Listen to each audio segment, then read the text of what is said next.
Welcome. It's great to have each and every one of you here today, September the 24th, for this closed session. I'm pleased to announce that the council is all here and accounted for. So, Madam Clerk, you can note that. Danny, I would like for you to read us into closed session, if you would. Yes, Mayor, honorable council members, a closed session will be held pursuant to Government Code 54956.8 regarding real property negotiations concerning real property listed as 434 to 500 South Vermont Street and 517 South Glendora Avenue. All right, thank you. And I will open the comment period for the public to express their opinions on this matter. Madam Clerk, are there any cards that you have? No, Mayor. Okay, and seeing no one here that wants to speak, I will close the public comment period and adjourn us into closed session at 6:01 p.m. I think that's the quickest we've ever got in the closed session.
Hey, Jeff, can you hear us? Yeah, I can hear you. Okay, sounds good. Thank you. All right.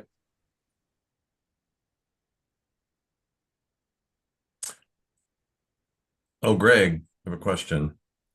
Yes, sir. So when I'm giving my presentation, I won't have the ability to move the slides along on my end. So will I just say next slide? Yes, sir. Okay, thanks. Yep.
Welcome. Thanks to each and every one of you for being here on September the 24th. We've been in closed session for the last hour, and I'll ask our city attorney to read us out of closed session. Danny? Yes, Mayor, the council met in closed session, which was authorized pursuant to Government Code Section 54956.8 regarding real properties identified as 434 through 500 South Vermont and 517 South Glendora Avenue. A privileged and confidential discussion was had. Briefing was given, but there was no reportable action taken. Thank you, sir. Again, great to have each and every one of you here. And as we always do, we always start with prayer and then the pledge. Michael is going to lead us in the prayer. I'm in the flag, the pledge. No, we'll have a pastor lead us in the prayer. Pastor Michael from the First Baptist Church right up on Grand. It's great to have you here, sir. If you would lead us in prayer, and then please stand if you can, and Michael will follow with our pledge. Thank you. Let's pray. Our gracious and sovereign Lord, you are the one and only true God, creator of the universe, who rules and reigns over all that exists. You are the supreme ruler over the nations, over this nation, over this state, over this county, over this city. Not only do you have all authority over our community, all good that happens in our community comes from you and never apart from you. Therefore, we pray for our community. We pray for our children that you would protect them from evil. We pray for our families who are enduring struggles in their lives. We pray for our teachers and our first responders. We pray for our civil servants. And most of all, Lord, we pray for our civil council members. We ask, Lord, that you give them wisdom in this time. We pray, Lord, that you would watch over them. Your word says, blessed is the nation whose God is the Lord. But Lord, that truth is also for a city. And may we be that blessed city. And we ask these things in the name of our resurrected Lord and Savior, Jesus Christ. Amen. Amen. I pledge allegiance to the flag of the United States of America and to the republic for which it stands, one nation, under God, indivisible, with liberty and justice for all.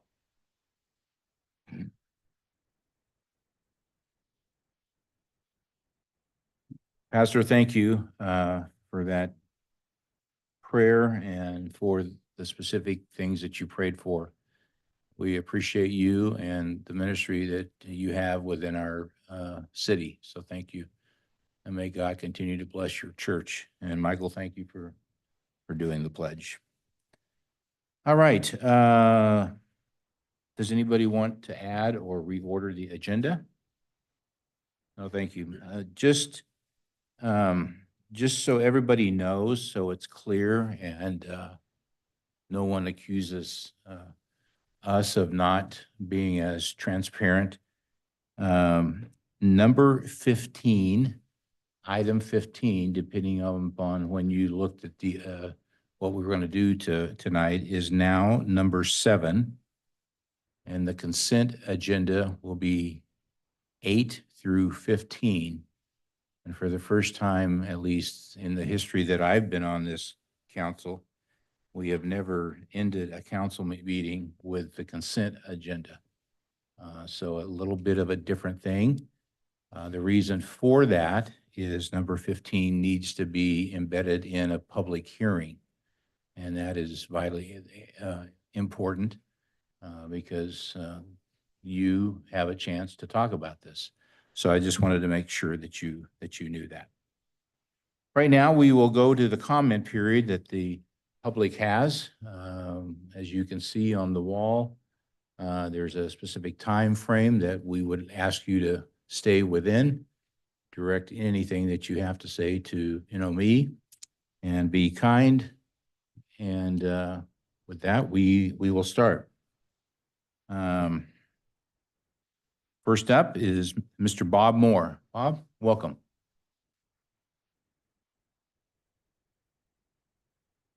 In July, your policy locked up the Sandberg Park, taking away a recreational facility that had never closed to the public for 60 years. It's located in the 2nd District. Gary Boyer addressed the immediate outrage by the residents. Gary Boyer violated a written signed agreement to govern Glendora by district. This will get us sued and the residents will pay for it. David Friedendahl is the elected representative for District 2 and the only legal representative to speak on matters affecting that district. Please abide by your agreements. Your agenda of race-based hate and Jim Crow politics has led to the ouster of Dr. Penelope De Leon as public superintendent of schools. You've conducted a KKK rally at the Bidwell Forum, replete with yells and screams to shoot and kill all illegal aliens just a few days before El Paso, Poway, California, and Elroy, California took place. You are photographed with Arthur Shaper, white supremacist, right where the mayor is seated tonight. Gary Boyer yelling and screaming, losing his mind, using racist tropes, stereotypes, and dog whistles, right outside, inferring that low-income white people, Latinos, Hispanics, and African Americans should not be let out of jail on cashless bail. This is reserved for rich privilege only. Teaming up with Whittier, that has known ties to white supremacist organizations. Our $373,000 city attorney last year alone from Riverside, a city investigated for its ties to white supremacist groups, as well as our city manager, also come from the city of Riverside. Here are the payments. In 2019, $440,000. The city attorney followed me out after a meeting, yelled and screamed at me, calling me you people come here seeking justice. You'll find no justice here. Who's you people? White Anglo-Saxon evangelical fundamentalists. If you're not that, then you don't get justice here. A police squad car with lights on top a few feet away from the ballot box at Charter Oak Park on February 23rd, 2024 at 12:53 p.m. during early voting. This is voter intimidation. 2 African-American ladies being yelled and screamed at by an older Caucasian male as they put their groceries away, being called the N-word at the marketplace. My Guatemalan wife being challenged by a Caucasian male while voting at the Lefetra Center. The 21st century is waiting for Glendora. The promise of America is waiting for Glendora. And I remind you that your ancestors came here fleeing religious persecution, seeking asylum. Everybody's from somewhere else here in America, and everybody has their reason for being here. There is nothing wrong with wanting to be an American, no matter where you come from. Buenos noches a todos, gobierno. Thank you, Bob. Next speaker is Erica Landman. Erica, welcome.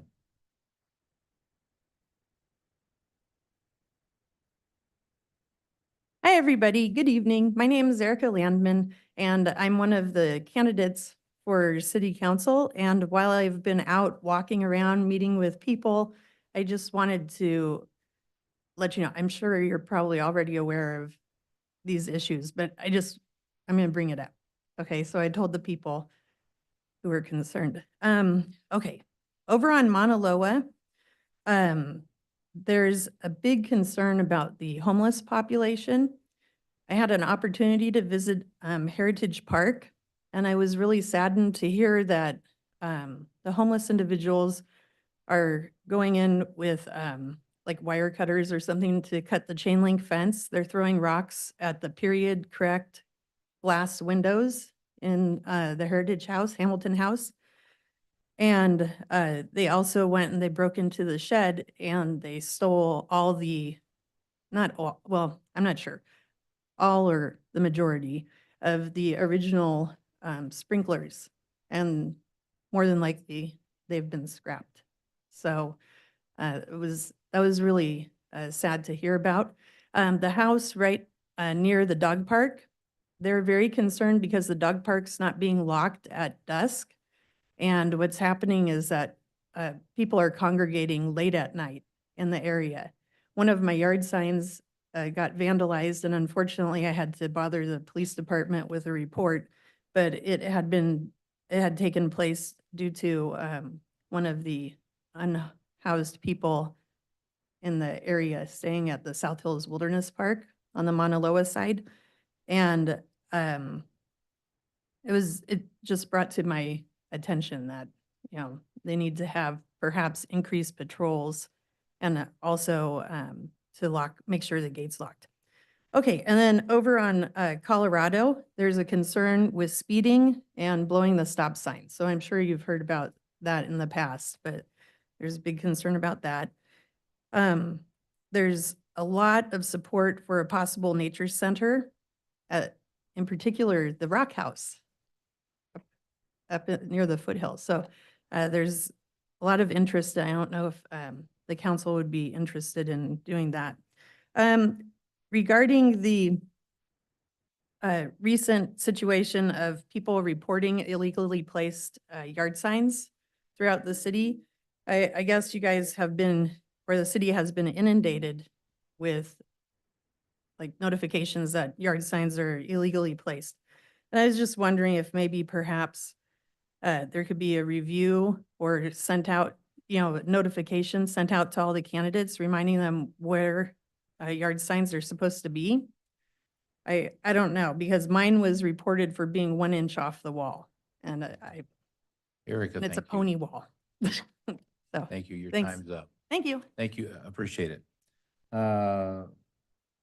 Last card I have is Mr. Jim Martindale. Jim, do you want to speak now or wait till item 7? Got it. Okay. Madam Clerk, are there any other cards? Is there anybody here that didn't fill out a card that would like to, speak? You've been so inspired that you want to speak. No cards, Mayor. Okay, hearing none, I will close our public, oh, I'm sorry. Please, come up, just introduce yourself, and then after you speak, you can fill out a card. Hi there, council. Hi, is there staff here? Staff? Mayor, I'm here. Sorry, it took me a while to find my way around. I usually don't come to Glendora council meetings. Why I'm here is yesterday on East Arrow Highway in front of 1251. There's some vacant buildings there and a fence. I noticed that there was a truck there and another gentleman out there, but there were quite a few shopping carts and trash out in front. So I did a quick U-turn, talked to the gentleman at 1251. I guess it's the old strawberry fields. I think it's District 4. I don't know who represents District 4. Is that Valley Center and Arrow? Talked to the gentleman. He happened to be a foreman. I said, would you mind getting these carts out of here? Instead of going through either calling your city and calling code compliance or building or whoever. So he did. He got them out of there and cleaned up the area, and turned out to be your police department, Officer Meeker had been there. There had been some squatters living there and some lines to the homes and things. And that area is a little trashy. So I talked to the foreman. I guess they're going through some building things. So I'm here to talk to District 4 councilwoman and to see if we can work on that building possibly. It's bringing in the quality of life for those people in that area is not nice, as well as the street. Things are moving out to the street, the carts, the people, a lot of transients. I don't know if you guys have seen that, but that's happening. As well as there's another abandoned building on Valley Center across from the Stater Brothers. It'd be on the west side. There's a little commercial building there and then a vacant building.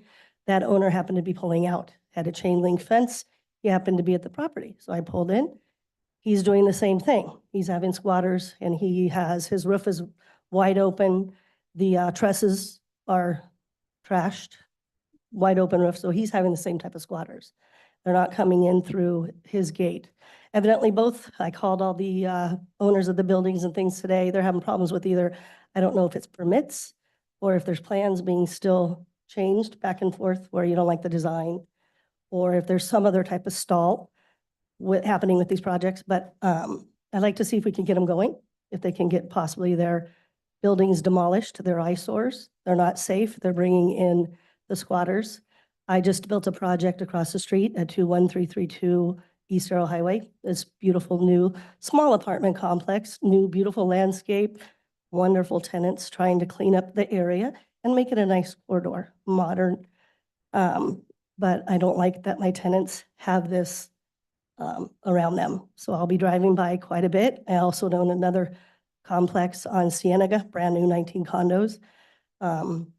And I'm working on getting the motorhomes moved with LASD. I work with the sheriff as well as talk to Mr. Meeker today. I like to work with Mr. Meeker there too. Work with all the HOAs, all the residents in the area to open their eyes and have like a neighborhood watch. Great. I do that up in Villa Verde and we have no crime. I have no crime. Thank you. So I'd like to work with the councilwoman as well. Okay? Thank you. Thank you. We appreciate you. Uh. Thank you. All right, anybody else that wants to speak? Seeing and hearing none, I will close our public comment period. And Adam, you want to touch base on a couple of those Sure. items that were shared? Yeah. Evening, everyone. Thanks for giving me the opportunity really quick. So for those in the audience who don't know, we typically respond to public comment after it's done to the extent we can. So just really briefly, I'll touch base on the signs. So the city last Friday sent out all candidates, both school board and city council, based on a plethora of phone calls that we've received. The sign requirements, included in those sign requirements are other technical violations that we found. So by way of background, this body on 2 separate occasions, about 6 months apart, had a conversation about signs, and the city's municipal code is very clear that absolutely 0 signage is allowed in the right of way, whether it's 1 inch or 2 feet. But private side is really not a lot of requirements. In fact, on the private side for temporary signage, which political signs are, there are not a lot of requirements, and the city council didn't add any. And so one of the challenges from an enforcement standpoint is when you start to receive phone calls, and a lot of them, or emails, et cetera, about the locations of signs, oftentimes, and we've received complaints about every person running for office, we have received a complaint of at least 1 or 2 complaints about signs. And so the accusations can range from this person has a relationship with the city, so therefore the city favors that person, to you just don't like me because I don't match the city's politics, to whatever, and all of which is not true. So the city is left with the position, unfortunately, that we have to enforce the letter of the law very, very closely. And it's unfortunate, but because of the way that things are coming in, and because we have staff that does go out and do enforcement, we felt it was really important for us to reach out to all the candidates, which we did on Friday. And included in that email is an escalation about what to do if you don't agree with the city's position. So the city doesn't go out and just take signs. In fact, we contact the owners of the buildings or the properties to the extent we can and ask them to move the signs back. And yes, sometimes it's 1 inch, or sometimes it's, no, you can't put it on this wall, but you can put it in a PVC pipeline and put it 10 feet high. Just has to be behind the wall. So because of the manner of which the complaints came in, we're really not left with another choice. So first and foremost, we just seek compliance, and we're hoping in contacting all the candidates that they know where some of those signs are and can work with those homeowners. So we didn't start making contact for 72 hours after we sent the candidates notification, and we've begun that this week. As it relates to some of the other issues, as the speaker talked about homelessness on Arrow Highway, I think for those of you who have been to council meetings, there's no shortage of commentary from this body about Arrow Highway and the lack of control that we have. And as the speaker indicated, and I apologize, ma'am, I did not catch your name. LASD is the right agency in LA County. And so you met Officer Meeker today. He's the right person. The chief is back there too. So we do our very best. If we can look into the code issues, or if there's building issues, we actively pursue those too. So if you send staff, I see the chief back there, I see the captain back there, if you wouldn't mind reaching out, and we'll grab your contact information, and we'll make sure that we address those issues for you. Some of the other comments on the dog park, homelessness in South Hills, as previously mentioned, the city does address each and every one of those situations. And I would just add, not all of the break-ins at the Heritage Park are homelessness related. Sometimes it's copper thefts. It's not always a homelessness issue. Sometimes it's a theft issue. We've had a number of issues at that facility. So the city council has previously adopted some security measures, including cameras and storage, and we're currently walking through some of those items right now. What else here? To the extent that you have a public safety issue, we will always come out. We'll always respond. We'll always go over with you. So please contact us if there's any issues. And I think that is it. Adam, thank you. School. Oh, sorry. Thank you. So there was a speaker previously, Mr. Moore indicated that the Sandberg Park, and I just want to make very, very clear that while the school district is here tonight and and we're inevitably going to talk about potential rezoning, that those areas are campuses. Those areas are not city parks by law. They turn into, per agreement that the city has with the school, public access after 4 p.m. And so the school district, as it has done and primarily focuses on student safety, is doing more and more enhancements to its campus to allow people just from wandering on in the middle of the day. And the hours are working on additional signage for posting, but those are school campuses, and the school controls access and ingress and egress as they should. And so after hours, the city and school district work as partners to try to figure out the best way to access those facilities. Adam, thank you. Mendel, if I could. Sure, please. Adam, if we could just follow up a little bit. You know, first off, I think it's important to know, we talk about it all the time, the frustration on Arrow Highway, but it's important to know the jurisdiction of the city of Glendora starts north of the sidewalk. So the actual sidewalk on the north side of the street is not under the jurisdiction of the Glendora PD. So it really complicates things. But could you speak to the progress of the current developments at 1251 and at the corner of Lone Hill? And Yeah, I don't know if I have the most, I'm trying to look in the audience, and Jeff is on the call, but he is. So can the city clerk's office see if we can unmute Jeff if he's on? Yeah, I'm on. Jeff, do you So- mind providing a little bit of updates on the Arrow Highway development? Yeah, so I think on Arrow Highway, they're talking about that. I believe it's the next to the the old strawberry field that was there. There's some condos around it, and I recall that project was entitled, but meaning that the subdivision has, or you know what, I see Mark in the audience. I can't remember if that one was actually approved or not. Yeah. Mark, you wanna get up to Mark, speak? come on up. Sorry I'm about gonna that. pass it on because I can't remember, because we recently entitled approved several projects on Arrow. The land that's referred to as the Strawberry Patch land, that was entitled. It's going through construction, drawing reviews, engineering, all the engineering documents. It's also going through an ownership change of developers as well. But they're working out all the details now. It's on the final legs. So just a few more months. then Anything else on the that? flag station. The Flag Gas Station was approved by the Planning Commission for a medical office building. They're also in the construction stages right now. As well as public art. They're providing public art too. Appreciate it. Thanks, Mark. I appreciate that. My apologies for just looking right in the back. That's where staff usually hides, is in the back of the room, not the front of the room. So, and just one other item, just of note, there is a homelessness update on your agenda this evening, so you'll get a pretty robust update on that as well. Correct. All right, Michael, anything to report out? A few things. Adam, can you extend your conversation on the political signs? Are we reactive or proactive? Generally speaking, we're reactive. We get a phone call, we'll go out. Some of the callers pretty savvy and know where right of way is and know what they're talking about. And is PD going out or code enforcement? They are the same. So code enforcement or community preservation is a division of the police department. So could you have a sworn officer going out? If a property owner doesn't or has some sort of issue, it could be, but generally speaking, it's community preservation. Okay, so code enforcement typically. That's correct. Okay, so I wanted to clarify something. We govern as a whole. We don't govern by district. We're elected by district, but we govern as a whole, one body here. I wanted to make our business community aware the county tax assessor is going out and starting their canvassing since COVID. They've been doing it for the last year and a half, 2 years. So, which is a little concerning because people aren't aware of it. They're not knowing what's going on. So they're going to go to your business. They're going to go look at your business license, ask to see it. Each assessor typically visits 13 businesses per hour. That's less than 5 minutes a visit. And they will canvass it.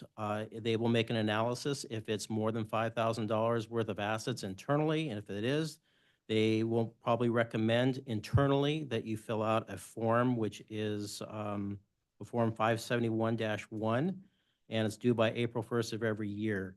And that could get a little surprise in your mailbox, if you will. And typically it's anything over $100,000. It's boat equipment, printers, computers, things of that nature. And they are trying to raise that threshold beyond the 5,000. The tax assessor is trying to get it above $7,500, which is a little challenging. So once the assessor does their work, they send it to the treasurer, and they in turn will send out a notice for taxes. I had lots of conversations with them over the past week and a half, and asked if the appraisers are certified and or degreed, because business valuations are a science onto its own, and going by 5 minutes or less than 5 minutes is not enough to value the contents of a business. However, they said that they go through extensive training, at least a year of training, and sometimes they have some schooling, but it's no longer required. I asked also if the mentioned appraised value was at market rate or in place or liquidation value, and they said it's at fair market. They have a whole sheet that they go by that tells you if what it's worth. The problem is at 5 minutes, you have no idea if you have an expensive computer or an inexpensive computer. And I asked about that, and they said they just simply have one sheet that they go by. So my concern, and then on top of that, they have a minimum taxable rate of 8 to 10% regardless of age. So you're continually going to be paying for that equipment in your facility for quite some time regardless, because if it's in use, you're going to pay for it. And so I just want the business community to be aware these folks are out there, and to be aware, and they may not even know, the business owner might not even know that they came by.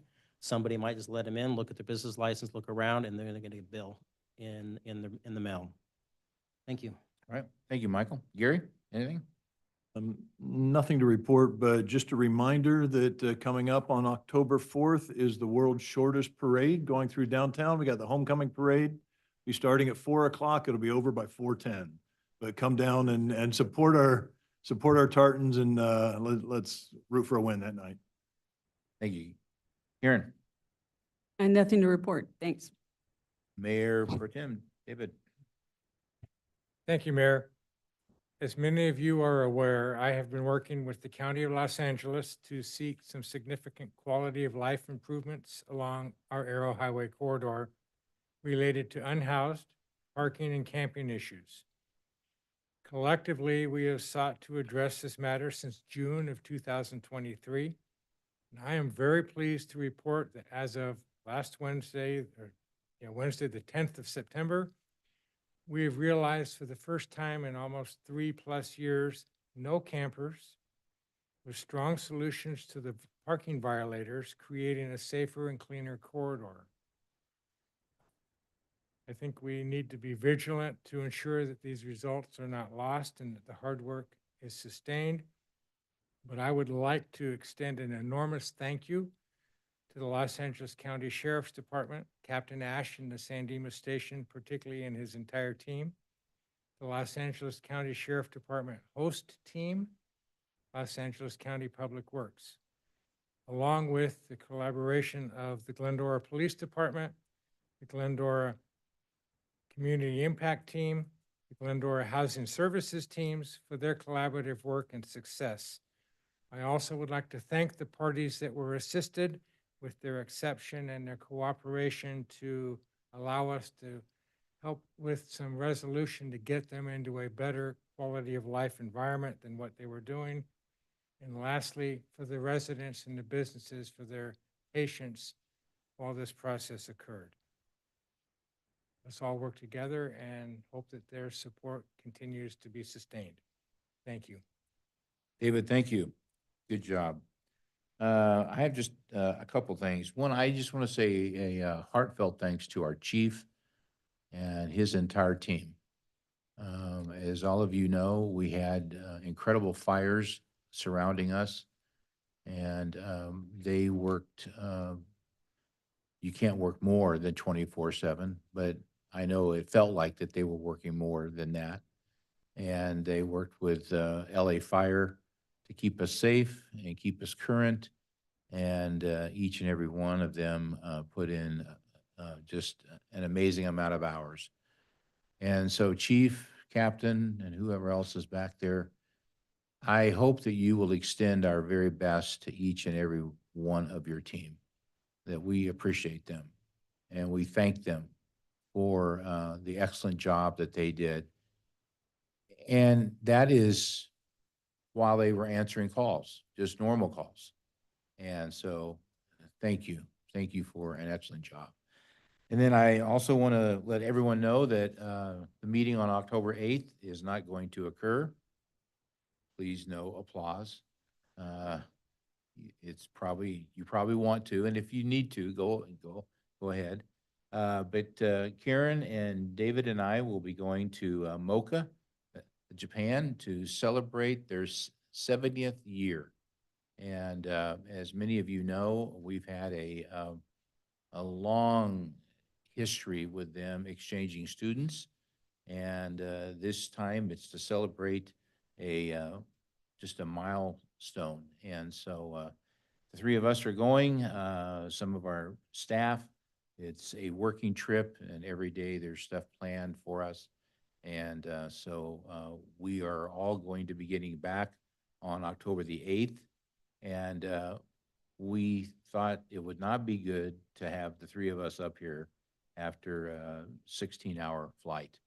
You would probably enjoy it because we would look very tired and worn, but we thought that it would be best to skip that. So October the 8th, at least at this point in time, we will not meet, and just wanted to make sure that everybody knew why. All right.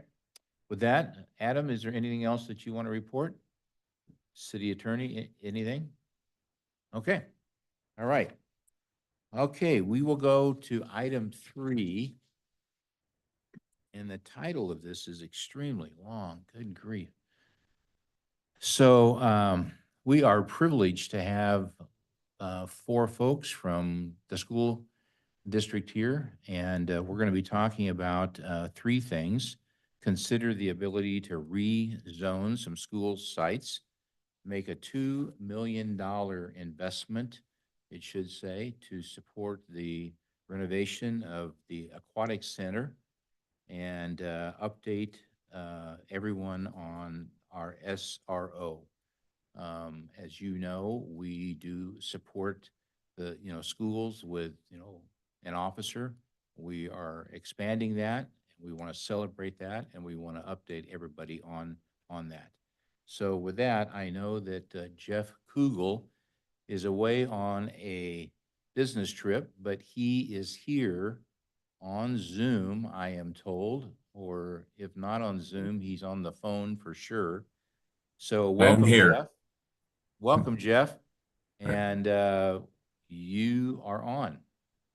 Yeah, thank you, Mayor. And I'm sorry I can't be with you there in person, but hopefully able to communicate at least my part of the presentation tonight. As you indicated, we're going to be talking about several items, and I'm going to start by talking about the school district's letter to the city about requesting that the city look at look at all of their property for potential rezoning to accommodate higher density housing development.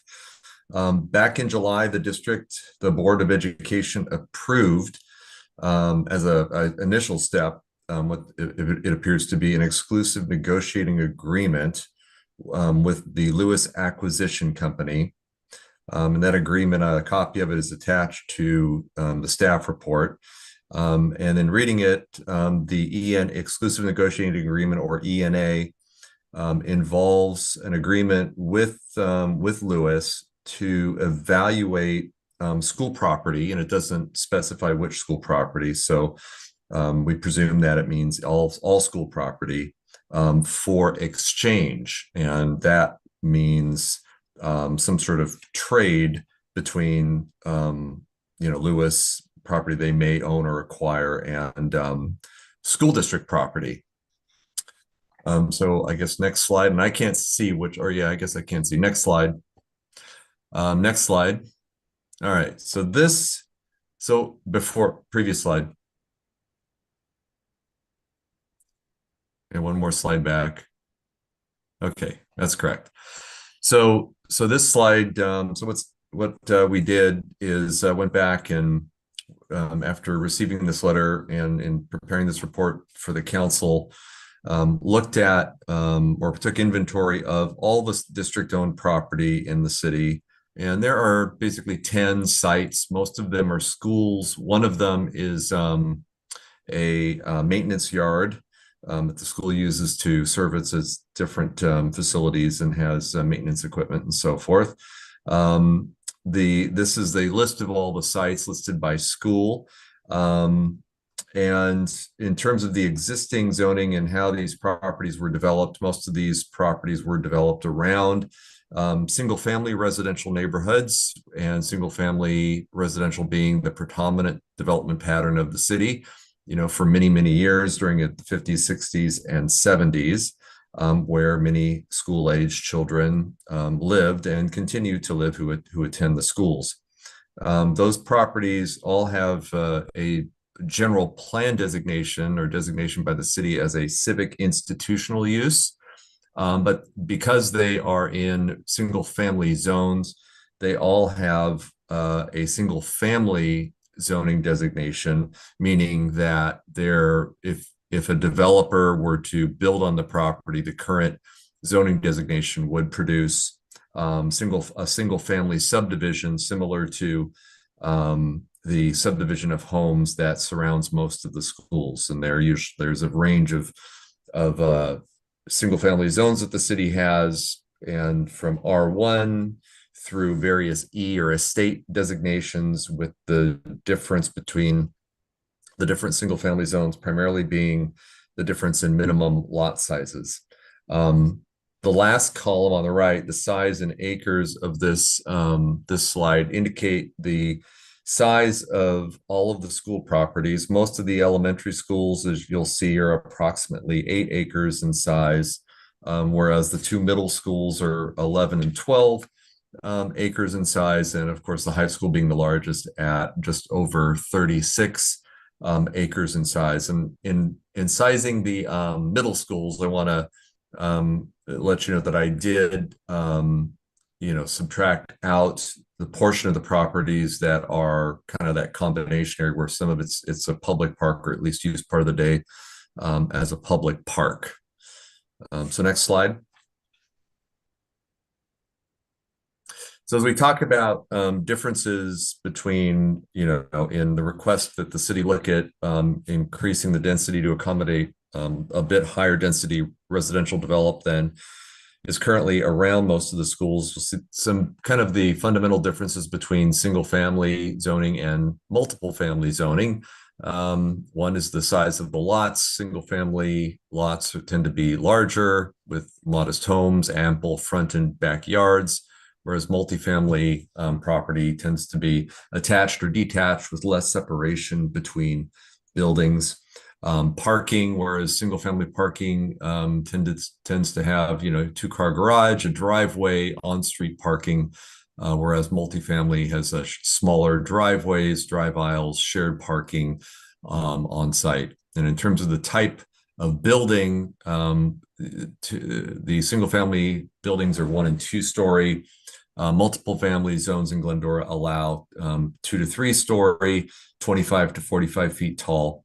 And of course, there's a density differential between single family, which ranges between 1 and 6 dwelling units to the acre, and multiple family that can allow up to 30 units to the acre. So next slide, please. In terms of kind of just a simple rundown of the city's multiple family zones, R2, R3, GA stands for garden apartment. And then the corridor specific plans, which basically lump Route 66 and Arrow Highway together, that's where the highest density in the city is permitted. Most of our 3-story construction is permitted along the east-west corridors in the city. And you can see that with some of the development that has more recently occurred. You see a range of, in R2, 6 to 15 units to the acre, R3, 15 to 25, and then up to 30 units to the acre. And then you can see the height differences ranging between 25 and 45 feet.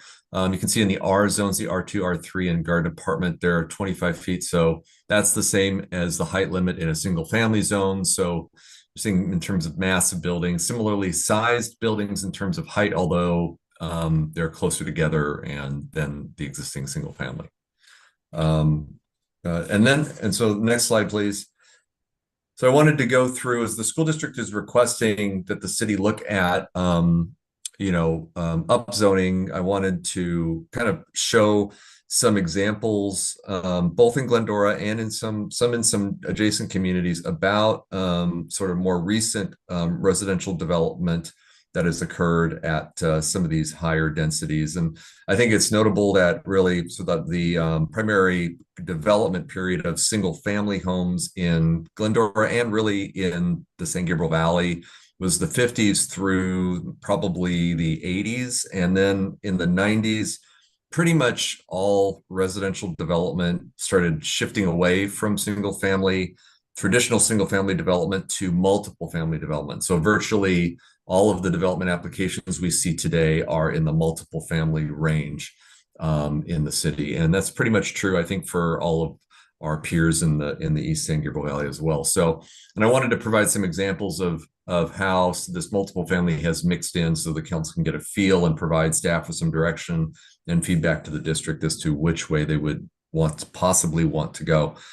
So first, this is an example of sort of an R2 development this is the Gladstone and Bonnie Cove development that was built around 7 to 10 years ago, 2-story homes. They're detached, all have a central driveway. They do each have garages, but most of the parking is on site. You can see what that looks like. Next slide. This is a similar development, but this is in Covina. This development is Oak Tree Walk, built. This is actually on Puente, near the Covina Valley School District Field. If you're familiar with that part of Covina, this was built. This is again about a medium density project, around 8 to 10 units to the acre, and detached project, but like single family, but again, served by a central driveway. Buildings are detached, but much closer together, smaller yards than single family, but still within a nearby single family neighborhood. Next slide.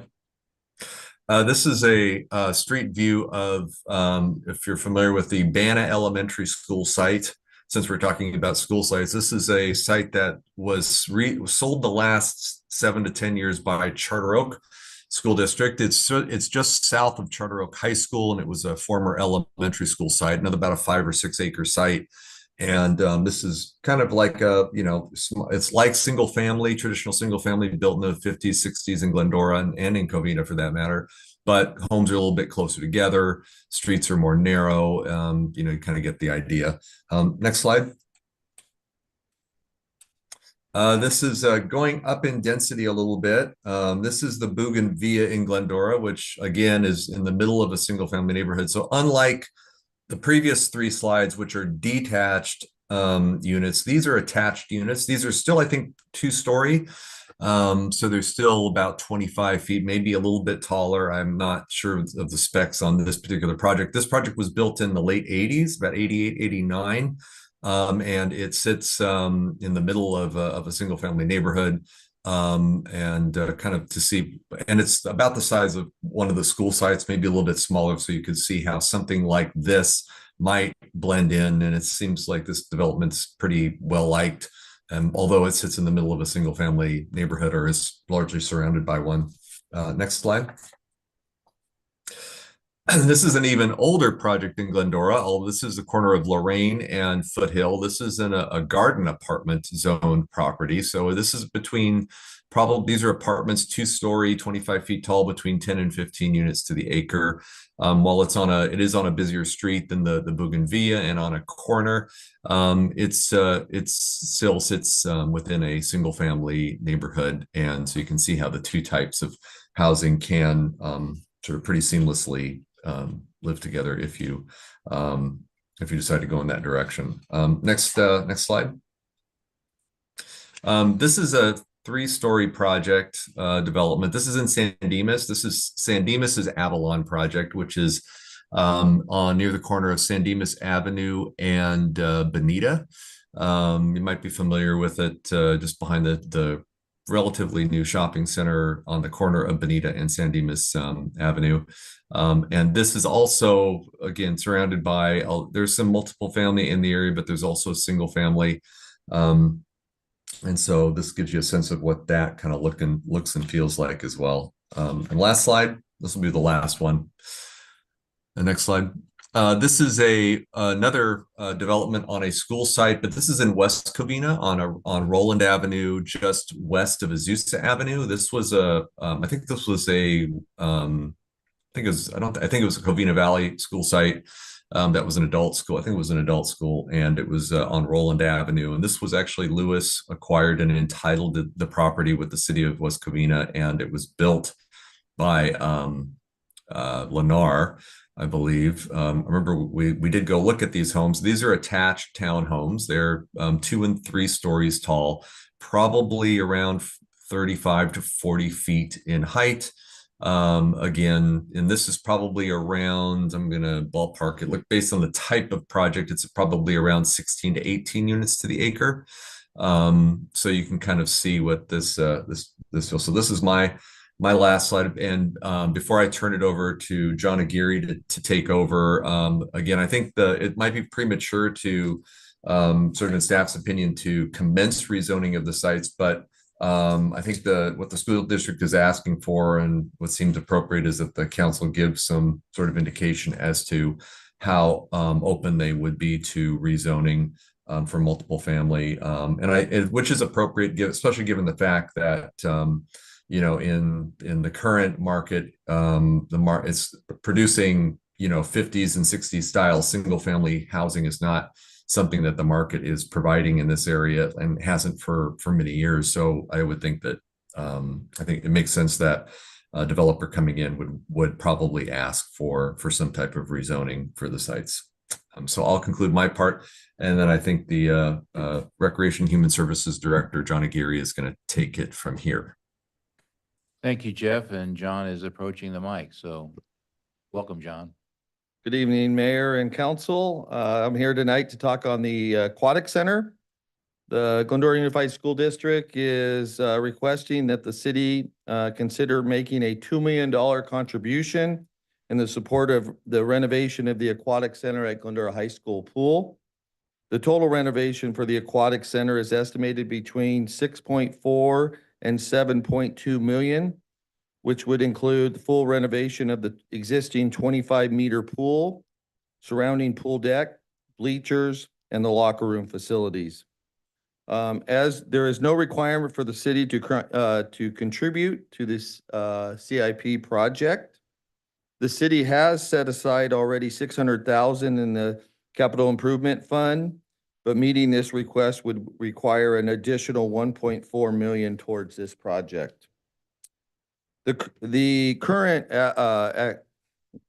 pool was construction in 2001. At the time, the city contributed $500,000 to the project, and in the agreement, the city has access to the pool for city-related recreation activities for 1,760 hours per year.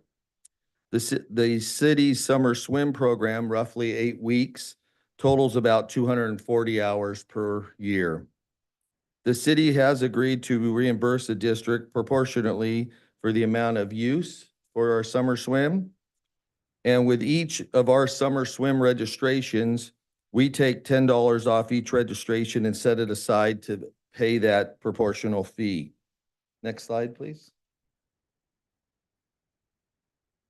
The required 1.4 million contributions would require reprioritizing existing project budget allocations, use of completed project savings and/or use of general fund reserves. Use of the general fund reserves would require city council approval of supplementary appropriations and increased in estimated revenue needed in the general fund 101, the joint use agreement for the Glendora Unified School District Fund 105, and the Capital Improvement Fund 301 to consolidate those projects into a newly created Glendora Unified School District Joint Use Agreement. fund tracking all Glendora Unified School District related costs. The city council also could consider providing contributions over the 2 fiscal years, 50% in fiscal year 24-25 and 50% in 25-26. That concludes my report. And at this time, I'd like to bring up the chief to talk on the SRO program. Thank you, John, and welcome, Chief. Good to have you here and some of your team. This is a very important point that you're going to make, so welcome. It's yours. Thanks for having me. Can you move forward? Thanks. Recently, the Glendora Police Department has the opportunity to staff another full-time school resource officer. So historically, we started the program about 20 years ago. We've had one, and over the recent time, we've had 1.5. The 0.5 comes from a part-time officer. We've been able to add some quality personnel, and we've had the opportunity to go to 2 full-time school resource officers. Presented the idea to our city manager and our superintendent, Dr. DeGracia, and we're looking forward to adding 2 full-time school resource officers to our community. The cost would be shared, starting at 55% of the actual cost and reaching 75% by year 2029 as provided in your staff project. That's pretty much it. We're just super excited about it. And if I just could interrupt really quickly, I thank you so much for the thank you for the fire. And I just wanted to say that it was not only the police department, but all of city staff and all of the departments that were involved in that. So I'd like to take full credit of it, but there was a mountain of a team behind us. So thank you. Thank you, sir. Okay, well, thank you. And now, Adam, do you want to jump in first? No. I was just gonna say, we can bring up our school representatives and Oh, he's just allow gonna, the council to have any conversation. So yeah. Gary, why don't you come up since you're the president of the school board? Gary Clifford, he is in that role right now. You also may know him as the man that he and his team keep our city exceptionally clean because Athens does a good job for us. So, Gary, why don't you, introduce your team here to, Knight, and welcome. Mr. Mayor, City Council, and staff, thank you. Good evening to you. With me tonight is Dr. DeGrazia, as you know, a longtime employee of the school district and our current superintendent. We have Jeanette Walzak, who is responsible. She's our CFO, for lack of a better term, for a school district. Jeanette, why don't you come up here? And we have the vice president of the school district, Monica Garcia. Monica, you want to come up here just in case they have a question? And we are here tonight, and I think we could speak to any or all of those ideas that you have up there, and hopefully we can help illuminate and create transparency for our community as we move forward, as we deal with shrinking enrollment, capital improvements, and most importantly, the safety of our children as they attend our schools. Thank you, Gary. And I just want to say thank you to each and every one of you. I'm privileged to cross paths with you often at a lot of different things. And I know that we share the same heart, and that is we want great schools, and we love our, kids. I also want to let everyone know that on a quarterly basis, I think it is, we have we call it 2+2. So the mayor pro tem, the president, the vice chair, the superintendent, and city manager, we meet, and we get down to it, and we talk about all kinds of different things with the goal of making sure that our schools are the very best that they can, and how the city can come alongside that. In fact, we have a meeting that's coming up this next week, and so there's a lot of give and take and feedback that is going on, and I just want to welcome each of you here.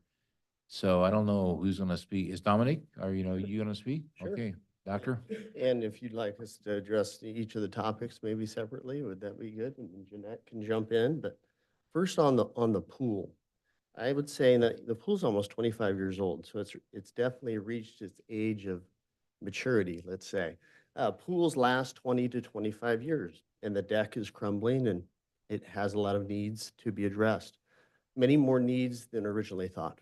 When we looked at it with architects and experts and plumbing and all of the factors, that's why the cost increased greatly, and the increased cost due to public health department approvals and Division of State Architect approvals. So those things take time, and they cost money for sure. But I can tell you this, in the last 25 years, the pool is probably, outside of the joint field use, the district and the city, the pool is probably one of the greatest ventures between the two entities over time. And you may ask of how did we come to the $2 million ask? I know it was originally 400,000 and it went to 600,000, but with those detailed requests of information that we found with the experts, obviously the amount increased, and we looked at that 6.8, which was halfway between 6.4 and 7.2 million for the estimated cost. We believe the cost is going to be much higher, actually, probably more in the $7.5 to $8 million range in the end. And instead of asking the city for 50% of those dollars, we thought it more equitable to ask for something around 30%. And that's where that 2 million comes from, of 6.8. So that's how we came to that. We just thought it was more realistic, more equitable, and more fair. We are very confident that the timeline that we've portrayed now is accurate, and the estimated cost will be very close to that 7.2. It may float up over time, sure. With the complete timeline for complete renovation of the pool will be in the next 18 months, 18 to 24 months. It will take that long to get approvals.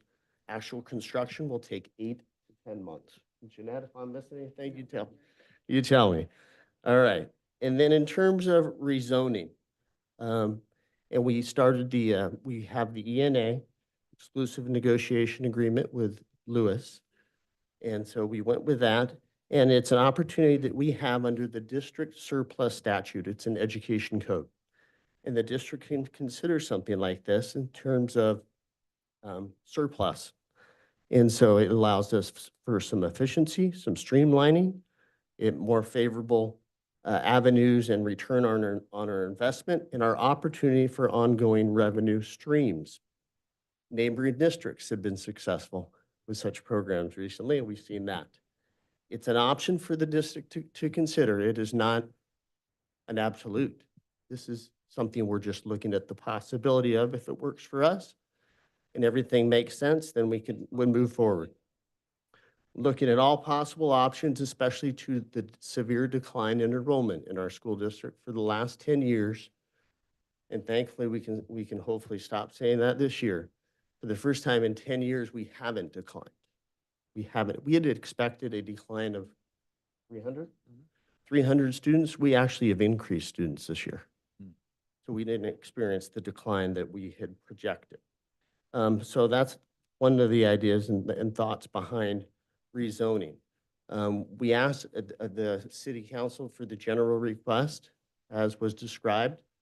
We are very close to having the specific sites to share with you. That is part of the ENA, in the ENA process with Lewis, so that we go through each of those sites and determine what actually is underutilized. Glendora Unified is not a large district, as you know, in space, in a number of sites. But we do have some space that we believe is underutilized with either number of students or just extra space, fields, et cetera, of that nature. There is a full community outreach program that Lewis will do in submission. Then they will submit a plan and program to us, and we will run that together as far as mailers, forums, budgeting strategy that's as part of the ENA. Part of Lewis's deliverables to the district in the next 3 months will be within 2 to 3 months, really the next 6 to 8 weeks, will be identifying the properties. We will bring forward a specific rezoning request inclusive of the sites soon. Yeah, maybe a little bit about the process. Okay, so as far as the process go, the district will work with Lewis to evaluate the underutilized properties of the district for exchange. This involves basically appraising the value of the district-owned properties and identifying potential third-party properties for the exchange. And as Dominic mentioned earlier, that's per Ed Code 17536. So the process can take anywhere from 4 to 8 months to complete. And if if we need more time, both parties can agree to extend it beyond the 8-month period. So as far as the envision and what the rezoning and property exchange would look like, the purpose is basically reinvestment into our community and maximizing the value and the benefit to the community. This would definitely position the district to swap or sell properties at a higher market value and ultimately not only benefiting the district, but financially in return increase the revenue for the city as well in terms of property taxes and other services that the city provides. And I believe that's Most it. of The final piece in regards to the school resource officers, we've been very thankful for the 1.6 FTE of the school resource officers we've had, which was an increase beyond the one, obviously, that we had previous to that. To have 2.0 is a great relief to our school sites, our students, and a comfort to our families. And we're very appreciative. There have been a number of concerns this year, and that's not just Glendora Unified, it's in all districts. I was in a meeting yesterday with 6 superintendents in the regional area, and our issues pale in comparison to theirs. So just know that's happening everywhere, and we're thankful that quick reaction and support and extra show of presence when needed by the Glendora Police Department is very, very much appreciated. So thank you. Yeah. So I think that's the gist of our presentation on each of those requests. We're here to talk about any questions or answers or anything that we can do to help, again, bring community awareness to what we want to do. What I'd like to say is that I think it's really important that our entities work with each other and cooperate and collaborate. I think you saw on the front page of the newspaper either yesterday or today about a local community here where the school district's doing the project they want to do without talking to the city because they can. They can go to the state and go ahead and build something and around the city, and we're not that district. We're a district where we want to collaborate and work with our residents and work with our city to maximize what we have and work forward. And I think Glendora over the years has done a very thoughtful job on development and what they've done, and that's what we want to do here. So whether it's the pool, whether it's a piece of property, or whether it's protection, I think that we're in this together and we want to continue that. I'm very proud. Monica and I are very proud of the MOU that we finally come together on. And at some point in time, I think that instead of having one of each, we'll have one that serves each. Thank you, Gary. So we're open for questions or comments or however you want to do that, Mr. City Manager. I just want to warn you that we're a curious bunch. So you will not offend us if you want to take a seat because you may get tired of the questions that will. We'll take a seat and then we'll come up as you So, need. so whatever you want to do is fine. Fine with me. I will start out with Gary this time. I usually go Michael, Karen, but let's just start with Gary this time. Okay, well, my first question is actually for John. I'm sitting in the back. You know, as far as the usage with the pool, you know, it sounds like our original agreement was dramatically more than we're actually using it. Do we have need, does the community have need to be able to use the pool more than we do now? We have someone run a summer swim program, and then they run a year swim program. They're all on themselves and deal with the school district themselves, not through us. So we just provide group swim, private and semi-private swim, and then lap swim and that an adult swim during those hours. Okay, and then I know I'm getting old, the memory is not quite there, but I seem to remember when my kids were young, the pool at the school was open for open swimming. We do that. During the summer? Yes. We still do that? Now just on Fridays. Okay, Yeah, our summer camp goes there every Friday during the summer, and then it's open to the general public also. okay, so anybody can go in Yeah, and use it. at- $2 and you get in. Okay, so I guess going back to the original question, is there a need to use it more than we currently do, or? You know, I don't believe so. There's always a need. Probably it could come up, but at this time, I don't see that need yet.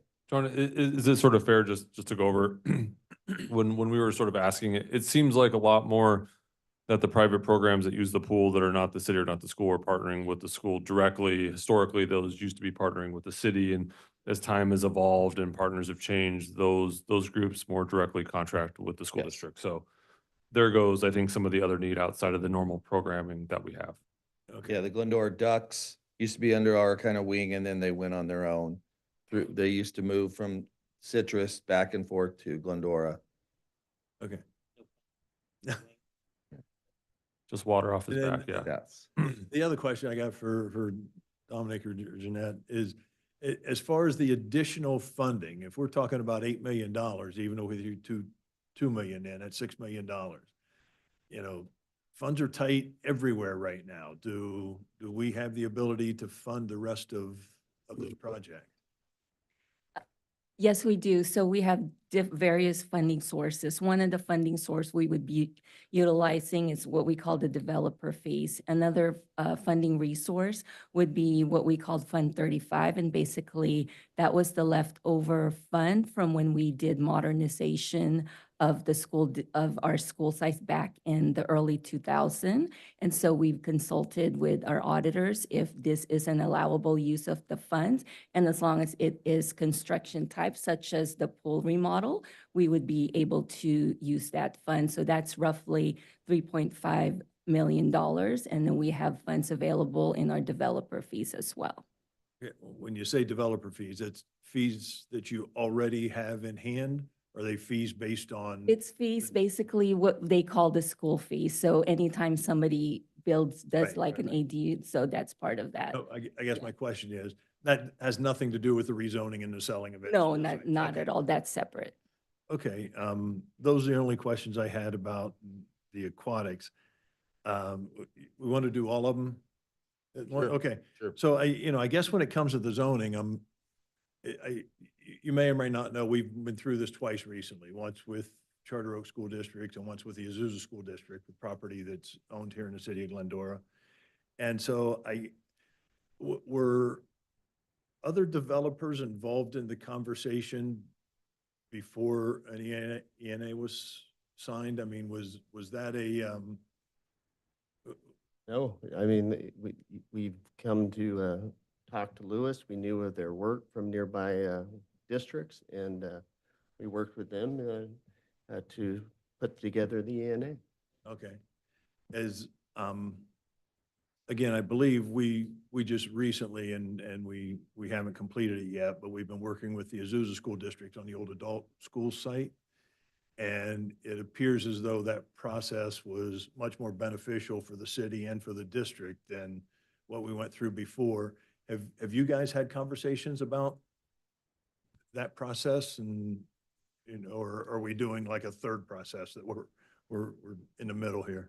Yeah, and that's why we're trying to be as efficient as we possibly can, working closely with our attorney on the matter, who's very aware of this process, and she's utilized the process in multiple districts as well, and not with just one entity or consultant or private party either. So she's been very helpful, and we're very aware of those things, and so we're working to move it as quickly as possible, doing all things right.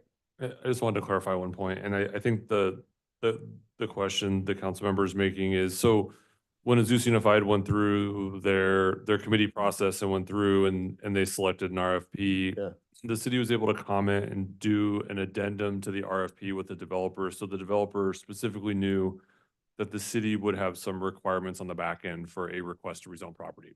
And generally speaking, that was what we're calling a community benefits, whether it's money towards a park or money towards roads or other key priorities that a portion of the value essentially that the city would increase by rezoning, a contribution of that would come back to the community. So while the community would get housing and school districts may get additional students by having more intensive development, that a portion of those would come out. And I think that's the kind of the portion that you were talking about, is we were able to be very clear up front that that was sort of the expectation from a developer. So you don't get down the road. We've had another experience where we thought we were in agreement for some public projects and it turned out to not be the case. And so now we're having to go back after the fact, which puts the city in a difficult position. I think that's more of kind of what we're talking Right, about I here. just think it's important to Yeah. have those No, conversations. yeah, we are having those conversations and we are clear on the reinvestment into the community and doing this as a partner with the city, not separately on our own.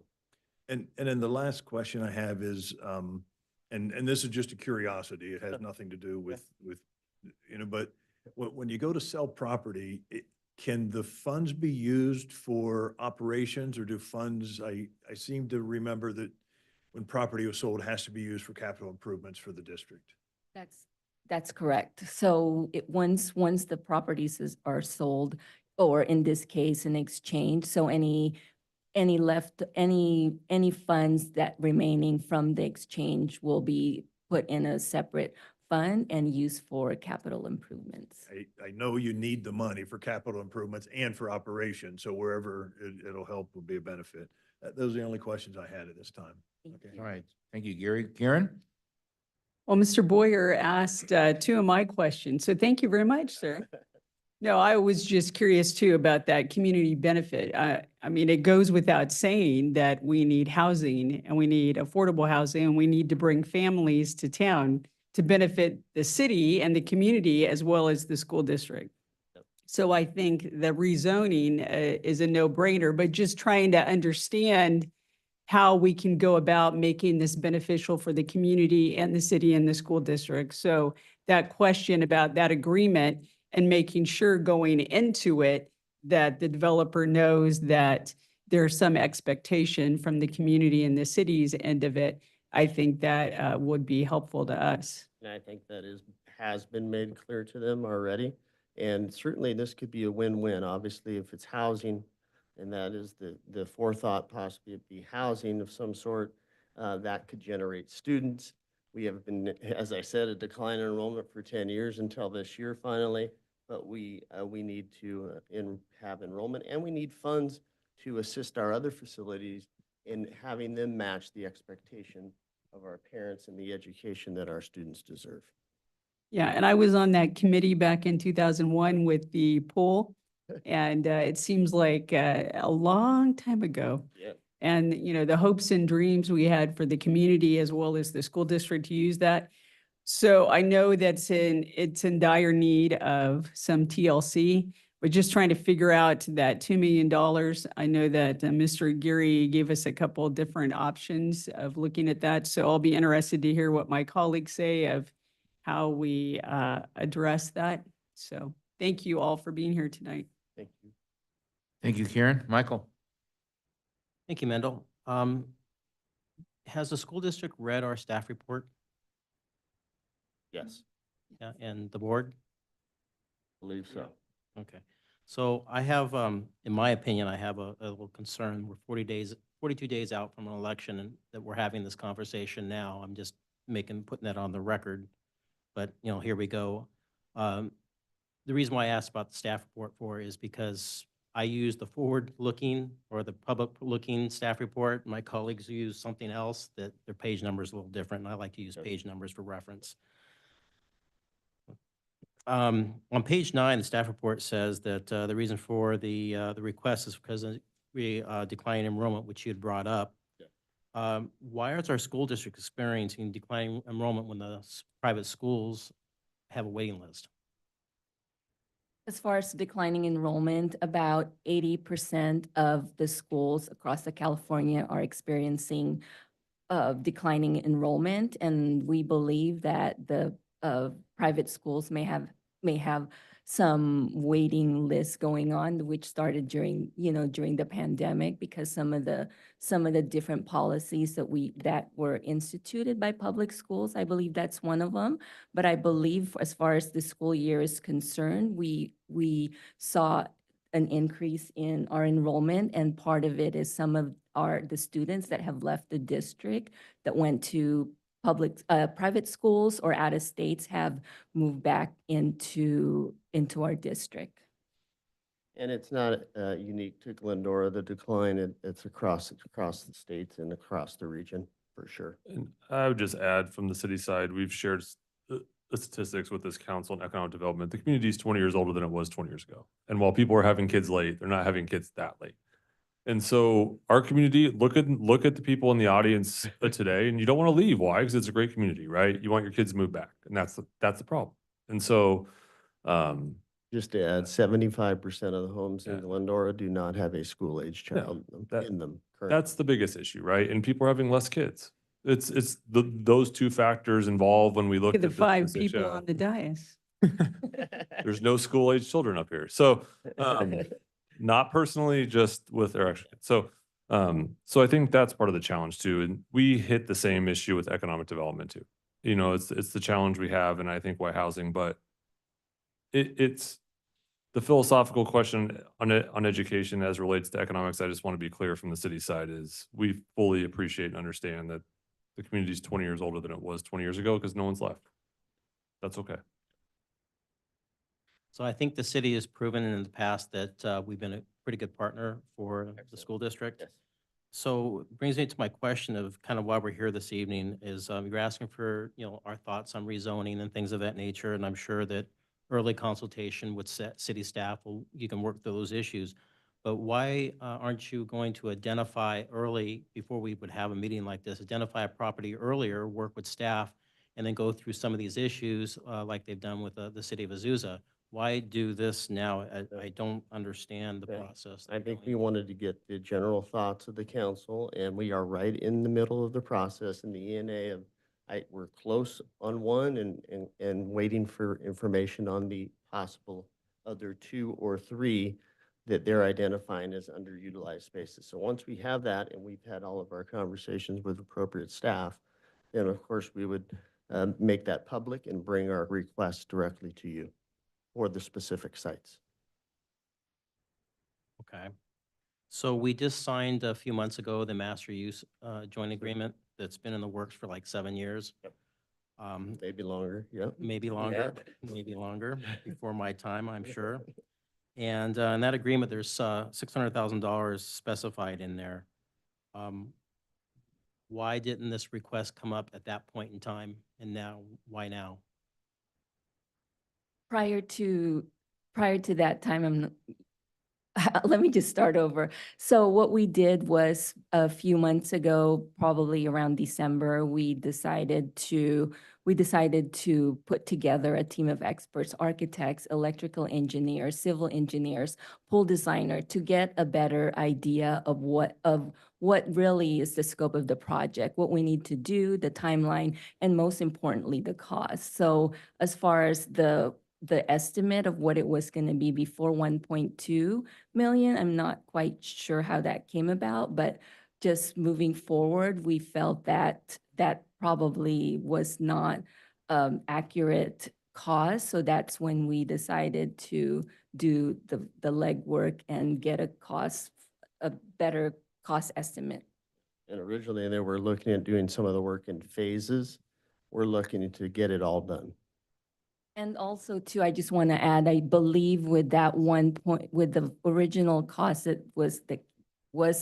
that came up at 1.2, that did not include anything related to the DSA, which is the Division of State Architects. And as a school district, our priority is the safety of our students and staff. And that is definitely in line with making sure that the DSA is involved with this project.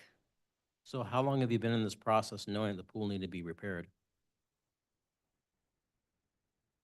Oh gosh, probably years. Yeah, it started to decline the last couple of years. We've had to do some repairs related to, the filters, sand filters, and then the last year, the decking. That's when it became more apparent that the decking really needs some work, and and sure enough, when we brought in the experts, they did confirm that, yes, the decking needs to be replaced as soon as, sooner rather than later. So part of my concern is it says on there that engineering is not going to be done for another 6 months. So how can you have an idea of what the cost is going to be when you only have the engineering done yet? So we have they're starting the process. So on Monday, they're having the site survey related to the pool and as far as the costs go, we've been seeing a lot increases, with inflation and increasing the cost. So the construction is not really taking place until late 2025. At that time, the cost will most likely increase. And as Dr. DeGracia mentioned earlier, the project will most likely be over the estimated cost of the 6.8 to the 7.2 million. So Adam, maybe you can help me with this because it was mentioned that we have 1,760 hours per year pool usage. Is that what's in our joint use agreement? No, that was the previous, is that in this joint agreement, John? Yeah, so that was carried over, I think, from the last one of available usage. That is correct. So, and that's a pretty accurate number, We use about 240 a year. 240 a year? Yeah, that's what John's presentation indicated.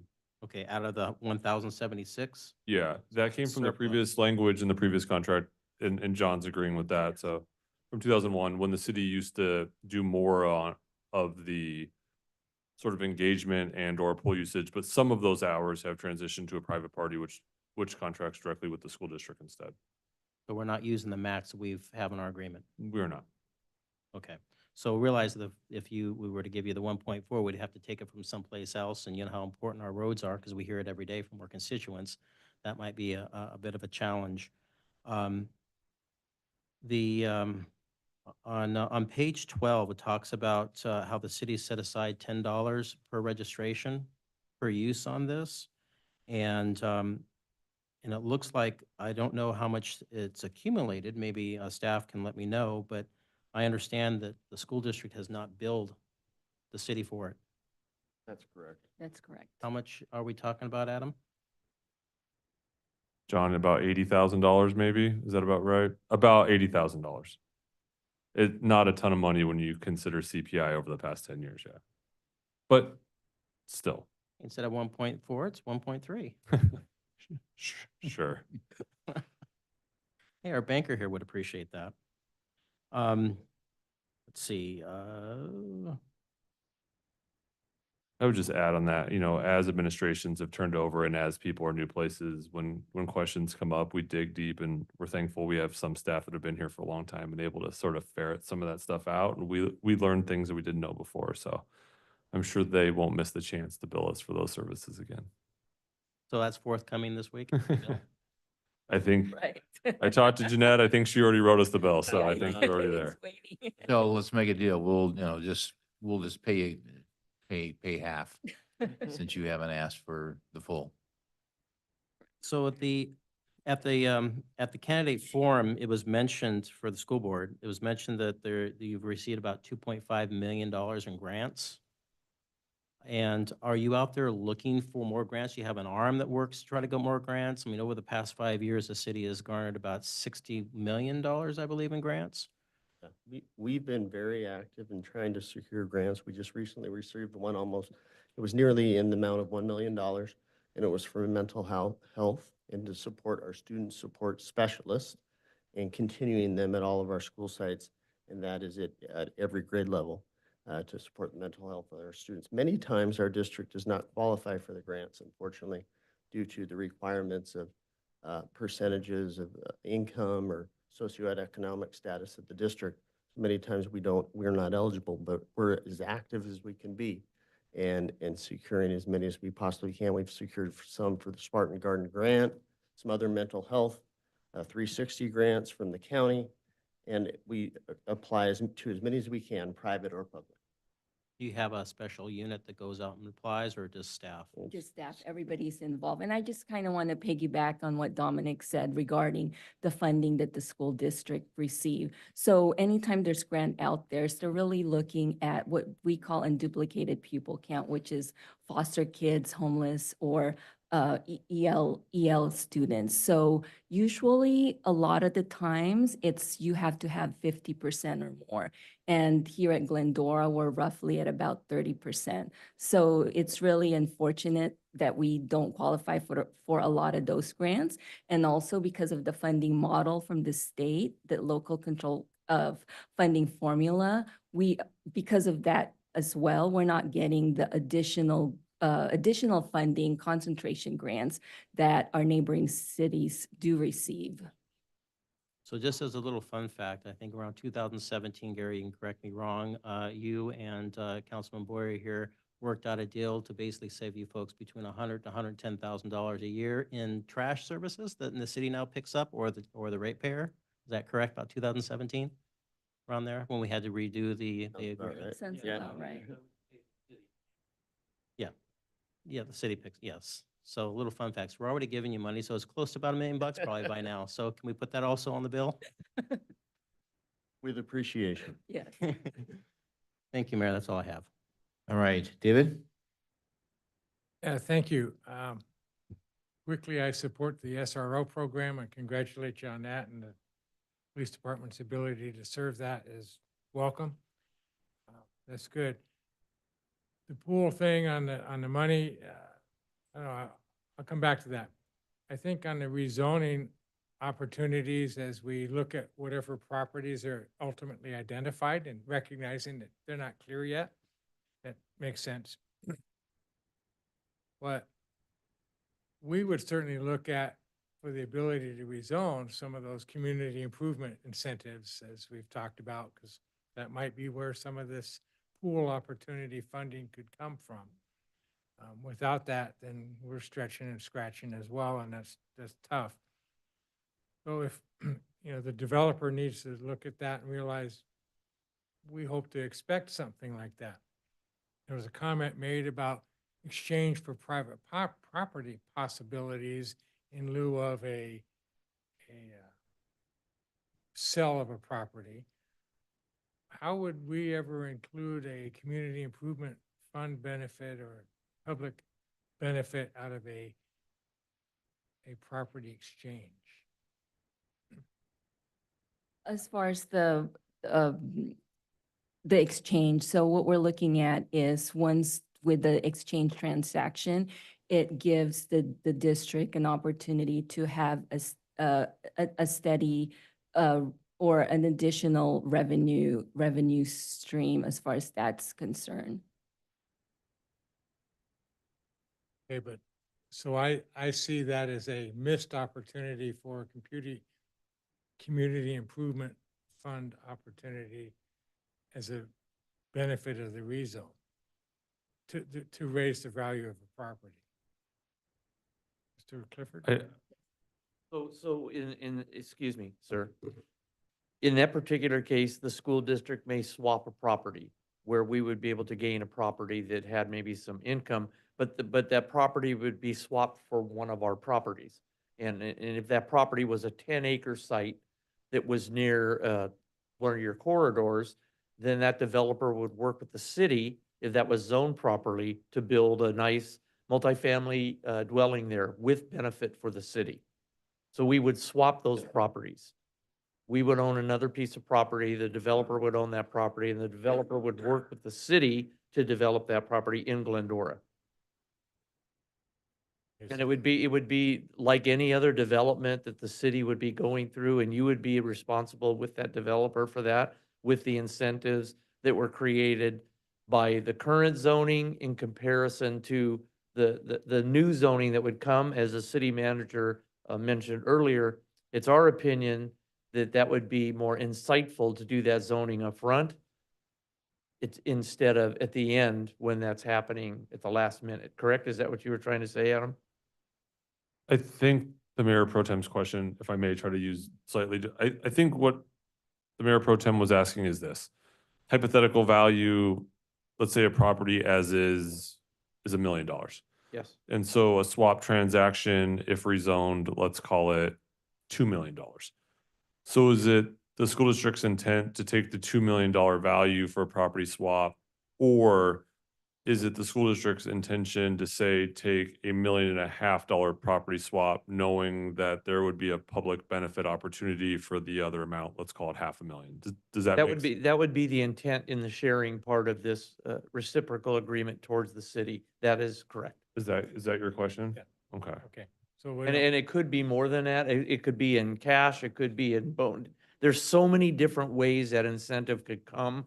It's hard to nail it, but I guess my experience tells me that if it's zoned R1, it would give you one. If it was zoned R, whatever the higher density is, and I forget what the chart said it was, it would get you another exponent on that would be beneficial for the city. yeah. The higher that goes, the more it is for the And city. I understand the zoning value and the benefit. Yeah, of but that. I would think the just- city manager told you the, I would other just hate to lose that public incentive opportunity or have to go back to the developer and say, well, you just got, so now we want. But I think that's why we're here, to do that up front and to recognize, like, we're gonna bring you a piece of paper that says property A, B, and C. And then you're gonna be able to work from there. And it'll make a lot more sense, I think, when you see that piece of paper. But if you came to us and said, hey, we're not interested in it, then we would go another way. Understood. Looking at at the district site listing and, theoretically, everything could be on the table, but I think realistically, probably not. For example, the maintenance yard, if that was put on the table and considered, you still need facility to do that work, and there's a kitchen there or something, I think, and some other things, so you would have to come up with a method to address those issues as well, if that was. And we would, that's part of what we're doing here. We don't want to speak about that tonight, but No. we definitely, that would be part of that. We have some synergies and available classrooms and available space. I mean, that's why we're here. So you're exactly right. Thank you. I have no other questions. Thank you. Let me ask a couple things. One, I have to admit that my confidence is not what it should be when for several years you guys have not billed us. That's just little things. And it's little things that make a dam go boom. And so I hope little things can be fixed. We have the money to pay you. But if we don't get a bill, we're not gonna pay you. And I have to say that just kind of worries me. On the swap thing, I'm hearing a couple things. I'm hearing more of you guys are pretty intent about doing a swap, but I thought I heard that Dominic said this is one idea. I have to tell you, maybe I don't know enough about it, but I'm not sure swapping is really the best. And I understand, because I've heard from some of the members of, your board that you want a revenue stream forever. But what happens when that forever goes south? And in my former life, I made a couple of church loans where they owned a strip mall. And boy, it was gravy time until the gravy stopped. And churches are not good about doing like a lot of business stuff. And I guess my question Your is, pardon, sir? huh? My question is, so when you swap and you own an apartment building, or you own a, center of some sort, are you really gonna manage that? We are going to be very critical about anything that we would consider to swap or to entertain as a swap or an exchange. properties. So we would be very careful in looking at, we haven't seen anything that has piqued our interest yet, that is in the local area. So if we don't see that, we have other options with surplus property, of course. But this is an option. It does provide flexibility. It provides flexibility in the dollars that if you have said property that's worth $1 million or $2 million and your exchange property was half of that, you'll have some amount left over, whether it's $1 million or half a million, whatever it may be. And then you can use those extra finances to upgrade your facilities across the district that benefit others and support the entire community. So the community tie-in, the reinvestment is very important to us, and reinvesting in Glendora specific. And Mr. Mayor, I'd like to add, that's just one of several components that, again, it's just, you haven't seen the ENA yet, so when you see it, you'll see Right. there's 5 or 6 different ones. I too also am concerned about the billing, but I'm concerned about the fact that it's still only $10, the fact that we haven't billed it. So once all that daylighted, we're gonna put those Yeah. checks and balances into place. I had a lot of answers that I'll talk to Councilmember Alawas about offline. But certainly, there's been some things that have happened in the past that are in the past, and I don't tend to put on, look in the rearview mirror. Right. And I'm just going to keep going forward. And I think some of the new things, I mean, Jeanette's new in her job, and that's why the pool is now more money, because she found out that that process was broken and it didn't work, and the previous person got a bad estimate. It's that simple. Yeah. So now it's fixed. She fixed the process. Now it's fixed. The right people are involved, and it went from 1.2 to $7 million because she did the right thing. And so the same thing with the billing and the fact that the school or the city can have the public plunge like they used to have for the city, for all city residents all the time. They can do that if they want, and they should do that. So all of those things, I would say, were overlooked for a long period of time. I'm proud to say for the last, 18 to 24 months, they haven't been. And I think that we're kind of moving forward. So Yeah. I appreciate the fact that you feel that way, because I was just telling Dominic, I couldn't sleep last night because of some of the things I found out at our last meeting. So we're working on it, sir. Yeah, good. I've always said that cash is king. And I guess I don't have a question. I guess I'm just concerned about swapping.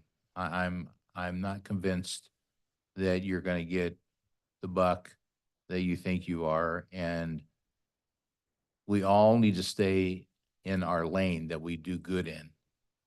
And I have seen people get out of their lane and it's a disaster. So take it from an old guy who's been around the block a couple times. On the 2 million, so we are doing more infrastructure work than we've ever done in the last year or two. Bill is back there, and we get bids for roads, for asphalt, for concrete. And I think we get like a 30-minute bid. No, I'm just kidding. It's about a 30-day bid. And I'm on the goal line board, and we've used massive amounts of concrete and rebar and all this kind of stuff. And I'm just not convinced that 8 million is going to be your landing point. And my question is, do you have an extra $1 million? Now, that seems like a lot, but Bill can tell you that on Amelia, we had one bid, and within 45 days, it went up over $1 million. $1 million. And we're the city, and we do a lot of asphalt and concrete and all, I mean, it is stunning. So I just want to warn you that I'm not sure we can do much more than 2. And you need to have some real creative accounting going on there to figure out if your bid comes in higher, 8.5, it's going to be tough. Last question. Well, I'll just say me. I really need a commitment from your board that we're going to get community, a benefit. In some way, somehow. That's a big deal for us. We are getting that from other deals that we've worked on. The money goes right back into the city. Adam doesn't get a bonus. There's nobody, it's put right back into infrastructure. So we need that. And as I mentioned, some time ago, we have a 2-2 that is coming up this, next week. And those have been very, very good. I mean, I think they've been, productive times for all of us to meet. And I hope that we can flesh out some of these other things that we probably need to. And lastly, I am thrilled that we can offer another, SRO. I'm glad that you've got the ability to pay for it and to help fund that. There's nothing more important than the safety of our teachers and kids. And with all of the craziness going on in this world, we need safety. So thank you. Agreed. With that, I'm done. Gary? A couple more questions. First off, I appreciate the fact that you're looking at all kinds of different options. I understand that, you really don't know what direction we're going to go, but we have the ability, the school district has the ability to do something. I do appreciate that it's being looked at. But a question I have, we all know that developers, sometimes they build projects, sometimes they don't. Sometimes they sell them off to different people. Is the intention that when somebody eventually comes to the city, are we going to be dealing with one developer? Could it possibly be multiple developers? That I'm not sure of currently, but there's a possibility. I would say there could be two in our case. Okay, appreciate that. And then my last question's for Adam. When it comes to us, contributing additional funds for the pool, just like you, money's tight. We got things going everywhere. Yeah. Would this be a better conversation to have during our mid-year budget review? Do we know when that would be scheduled yet? I don't have to look at Kyle because he'll yell at me and try to push it back, but February timeframe, Kyle, is that fair? All right. So the February timeframe of 25 is about the time that we're getting ready, and that'll be our next 2-year adoption. The city council will have some new strategic initiatives potentially.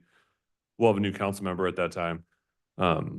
So I think as we're looking at it and leading up to it, I just might add the mayor mentioned we have a 2+2 meeting coming up. It's actually this Thursday. We can meet more frequently than quarterly. There's no reason we can't do that. Maybe it might be an option leading up to that time frame, that subset of both the school board, if it's okay with them, and the city council. That way we can bring in other staff and really try to drill down on what that means. I've heard a lot of comments and sort of all over the place. We want to keep the conversation going, and I think having this conversation publicly is really kind of shown people that we're trying to move forward and not easy conversation, that maybe we can move sort of these conversational pieces on the pool and potential process of rezoning, which seems like it'll come up soon, to those subcommittees or to that subcommittee. If I just think that's an option that I think the council may want to consider. Is there a time commitment that we would need to be able to give you an answer on additional funding for the pool? The ENA itself, the agreement has a term life of 240 days. And so that started really about August 1st. So we're talking end of March, beginning of April, right in there. But some of these main pieces of bringing something forward to you for a rezoning request could happen as quickly as the next 2 months, within the next 2 months. And Dominic, 6 to 8 weeks. your bid is due when for the pool? When do we estimate bids will come in? Pulling the document right now. I think they're coming in like January through March, so Okay. we have enough to get started with it, but we'd like to have an answer from you guys like within, maybe 90 days. I thought it was next year, around August, your bids are gonna be coming in for your. No, that's, I think, when the project starts. Because your engineering is not gonna be done until March of next year. So I think it's So how can you go September. out for an RFP without engineering? I think we plan on moving some of the engineering up, so we'll be able to. I think we were asking for 90 days for an answer, and then moving forward with the construction and like we said before. Okay, Okay, so I guess my question is, and I'm not sure what my colleagues feel, but, the pool, the school district, but bottom line is, it's all taxpayer money. Whether it's coming from us or the district or the county or wherever it's coming from, it's taxpayer money that we're spending. So, the request is not out of the realm of possibility, but I think we need to make sure that we can afford it. Whatever it would be, and I'm not sure what the process would be for us to be able to have that conversation. And is there flexibility on your part? I know in one of the options that Mr. Aguirre shared, paying some now, paying some later. Yes, there is. So There- there's we- flexibility if the shell game. Look if you guys already approved the 600 and you could give us a payment of the 600 and deliberate on the balance of that, that could happen next year. To your point, Michael, I would just say that your mid-year budget discussion would be a good time to do that, to reset that. But if you found it in your heart to start funding some of the 600,000 that you've already approved that's in the budget sooner than later, that would be helpful. So Adam, what's the mechanism to give them the 600? Well, it's already in the budget, so city Yeah. council's had this. So it's really coming to an agreement, sort of here's the initial payment on the 600,000. Can we just give the 600,000 without another agreement? Because we Yeah. already have it. Yeah, so the beauty about the joint use agreement that we have is that these conversations are now one-off conversations. So the city council has previously set aside 400 and then 600,000 specifically for this purpose. We can definitely move forward with helping out with that payment. The school district's going to incur costs along the way through the design and engineering phase before it looks like they want to approve a contract about a year from now. But as you go through the engineering phase, which I think what was spoken up on the dais, what you were hearing is from the city side, the engineering phase is estimated to be done in March of 25. You're going to know at that phase kind of, hey, we're out of whack or not kind of conversation. So while the contract's not being issued or RFP, you're gonna have a pretty good sense of the matter, where you're at the end of the first quarter in 25. So yeah, the city's had the money budgeted. If that's the council direction tonight, we're happy to do that and move forward with other conversations. Staff does need some direction on how we continue to have these ongoing dialogue with the school district, whether it's at a staff level or whether it's 2 council members and 2 school board members included. I just want to make sure that we do get some direction from the council on what to move forward with and when to come back to this body I think it should or be- to the school board too. I think it should be at staff level at this point in time because we don't know what the project is for rezoning, and then the pool is still up in the air. It could be underwater on their funding, but break the ice a little bit. So Kyle is that's- proud, by the way, for that. Yes, I know he is. that was a rim shot, as Johnny Carson used to say. It was. So that's kind of my thoughts. I think we should receive and file this and turn it over to staff. Oh, but I think the bottom line, as far as the rezoning goes, I don't think there's anybody here that dead set against moving forward perfect. with this. No. It just, we need more information before. Well, that information will be coming soon. That'll be That's coming what we soon. wanted to hear We tonight. need a project. Yeah, we got it. Good.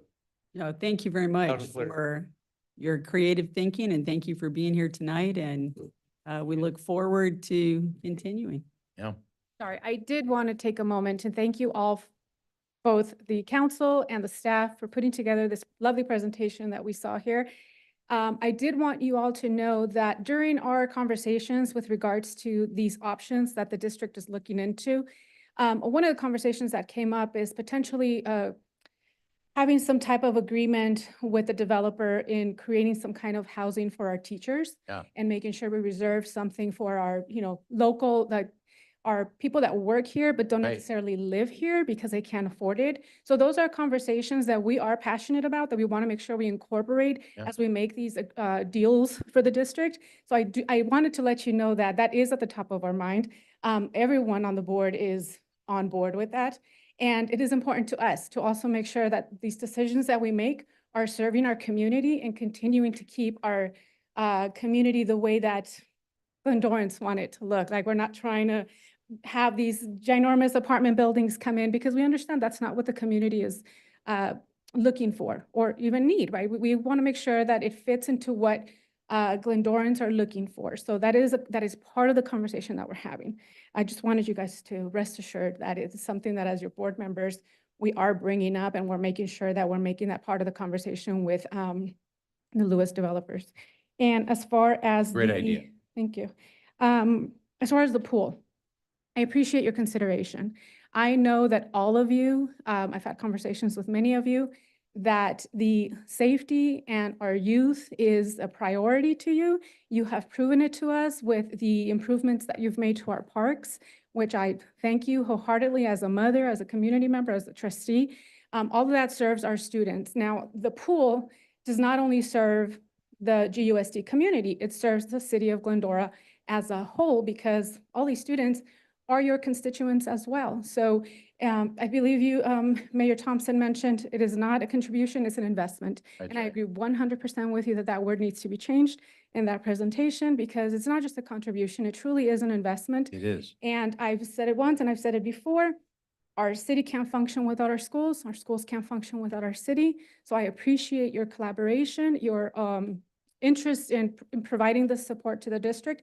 And lastly, I do want to thank you for a lot of the questions you posed, because that does give me even more questions that I will bring back as a board member to as we continue these conversations with Lewis. So thank you. If you think of any other questions that I should be asking, feel free to email me, because I'm happy to be that voice in that room for you. And thank you again for having us. Thank you. Mhm. Thank you. Thank you all for being here. Thank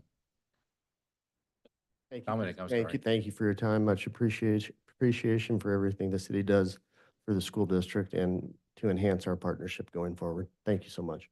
Great. Thank you, Dominic. Thank you, Janet.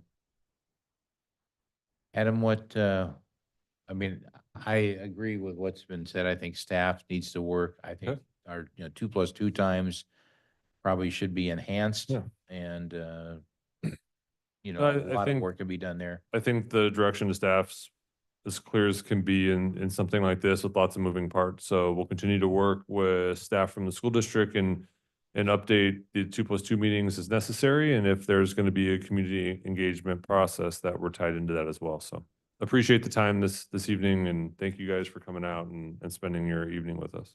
All right. Everybody good? Okay. Rest of your meeting. All right, thank you. We will move on to item 4, update on addressing the homelessness. And Eric is going to be here, and I know that Debbie Lopez is here. And Eric, we are looking forward to hearing what you have to say. Welcome. Thank you very much. Good evening, Mayor, Mayor Pro Tem, council members. Thank you for this opportunity to share this update on the city's efforts to address homelessness. This presentation highlights the progress made and resources utilized since the last city council update in April of this year. Staff have been working to increase the community's awareness of available services for those experiencing homelessness or at risk. Along with Officer Meeker and our Lakota outreach team, Human Services Manager Debbie Lopez and myself met with the Glendora Ministerial Association to discuss how individuals can connect to services and how staff may be able to partner with faith communities to support households in need. Staff provided a similar update to the Kiwanis Club and engaged with the public at the city's Earth Day and National Night Out events. To keep up with current news, funding sources, and issues impacting homelessness, our team has been attending regular meetings of the San Gabriel Valley Council of Governments, Homeless Committee, and the San Gabriel Valley Consortium on Homelessness. Our work depends so much on our strong relationships with our partners throughout the community. Outreach staff visit Shepherd's Pantry weekly to connect clients to food and clothing assistance. Their staff, along with the YWCA caseworker co-located at the LaFetra Center, offer other avenues to connect to community resources.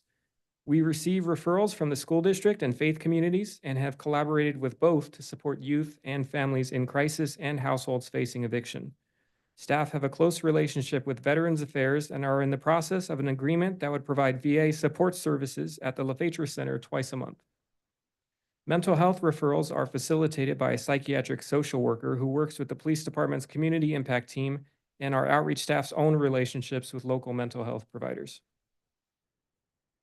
In December of 2023, the city received a $50,000 Measure H grant from the San Gabriel Valley Council of Governments, which provides funding for housing stabilization services, including eviction prevention, relocation costs, and move-in assistance for eligible households. This table here shows how the funding was spent from December to June. You can note that 19 households received motel vouchers with this funding, totaling 236 motel voucher nights.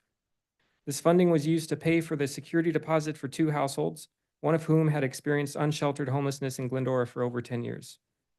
2 other households were provided rental assistance to avoid eviction, and 3 households were supported with various move-in costs like furniture.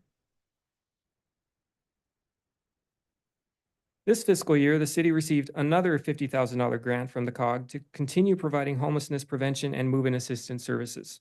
Since implementing this program, staff have been working with community partners to spread awareness of the resource, and as a result, we have seen an increase in the number of calls for assistance from a range of community sources. Staff helped one family with children avoid eviction by working closely with the local faith community to split the cost of their rental arrears. 2 individuals who have experienced chronic homelessness for years were assisted with move-in costs after they obtained permanent housing. Another individual at risk of homelessness was connected to an acquaintance who has provided financial assistance to host him temporarily while other housing was identified. As stated, Human Services staff have noted an increase in the number of requests for housing stabilization assistance, which may or may not include rental assistance. Some of the most common situations staff encounter are shown here. And while the households and their experiences may differ, high housing costs are usually the primary cause of these referrals. Our intake process is guided by best practices used throughout the coordinated entry system, which includes a trauma-informed approach to screening households for eligibility. We do try to be mindful of the high barriers many households face when requesting services. Basic household information is gathered, including a rundown of their income and expenses and a discussion about what may have led to their housing crisis. Staff receive verification documentation and review whether financial assistance is most appropriate or if other resources can be utilized first. Households are always directed first to the resources available through the coordinated entry system, the Department of Public Social Services, or other programs in the community. The Licata Outreach Team remains proactive in the community, conducting their daily outreach rounds and responding to community referrals and encampment concerns. Some of these concerns were mentioned earlier today about the RVs on Arrow Highway or the South Hills Wilderness Park, and our staff are outreaching those areas regularly. We have a really close relationship with the Glendora Police Department, not just the community impact team, but just the entire department. Any concerns or complaints from the community that are sent to our staff, either through the homeless email, homelessness@cityofglendora.org, or the phone line that we have, 626-852-5200. Those are fielded both by Human Services staff and are also received by city management, by Glendora Police, to make sure that the community is being responded to effectively and quickly. Since the last city council update, the outreach team has had 627 total encounters, of which 61 were new encounters. The team has noted that many of these new interactions are with individuals with little to no tie to the city who often pass through without being encountered again. This year, the team has averaged about 2 to 3 interim housing placements a month, the majority of which were connected to Soul Housing, a Medi-Cal-funded transitional housing program with locations in and around Los Angeles. It's also worth noting that most of these placements are for individuals without strong ties to Glendora who are willing to relocate to a distant resource. So essentially what we're seeing is the people that are not from the area are more likely to accept the more distant resource because they don't have the strong community ties keeping them here. Recently, staff received an update from LAHSA about the city's January 2024 point-in-time count results. The raw data shows that on the night of the homeless count, 61 individuals were observed, 51 dwellings were counted, which includes vehicles, tents, RVs, and makeshift shelters. To obtain the final estimate shown here, 147, LAHSA applies a multiplier number to each subcategory of dwelling and adds the total to the number of actual individuals observed. These multipliers were determined by the research team at the USC Suzanne Dwork Peck School of Social Work to obtain a statistically accurate estimate at the county and service area level, which is why this is just an estimate, they tell us. For example, these researchers have determined that the average occupancy for a car was 1.74 persons. So when volunteers that night counted 11 cars, the final estimate for that subcategory was 19.18 individuals.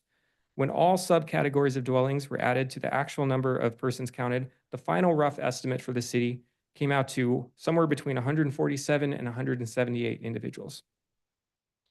In comparison, the rough estimate of last year's point-in-time count was about 70 individuals.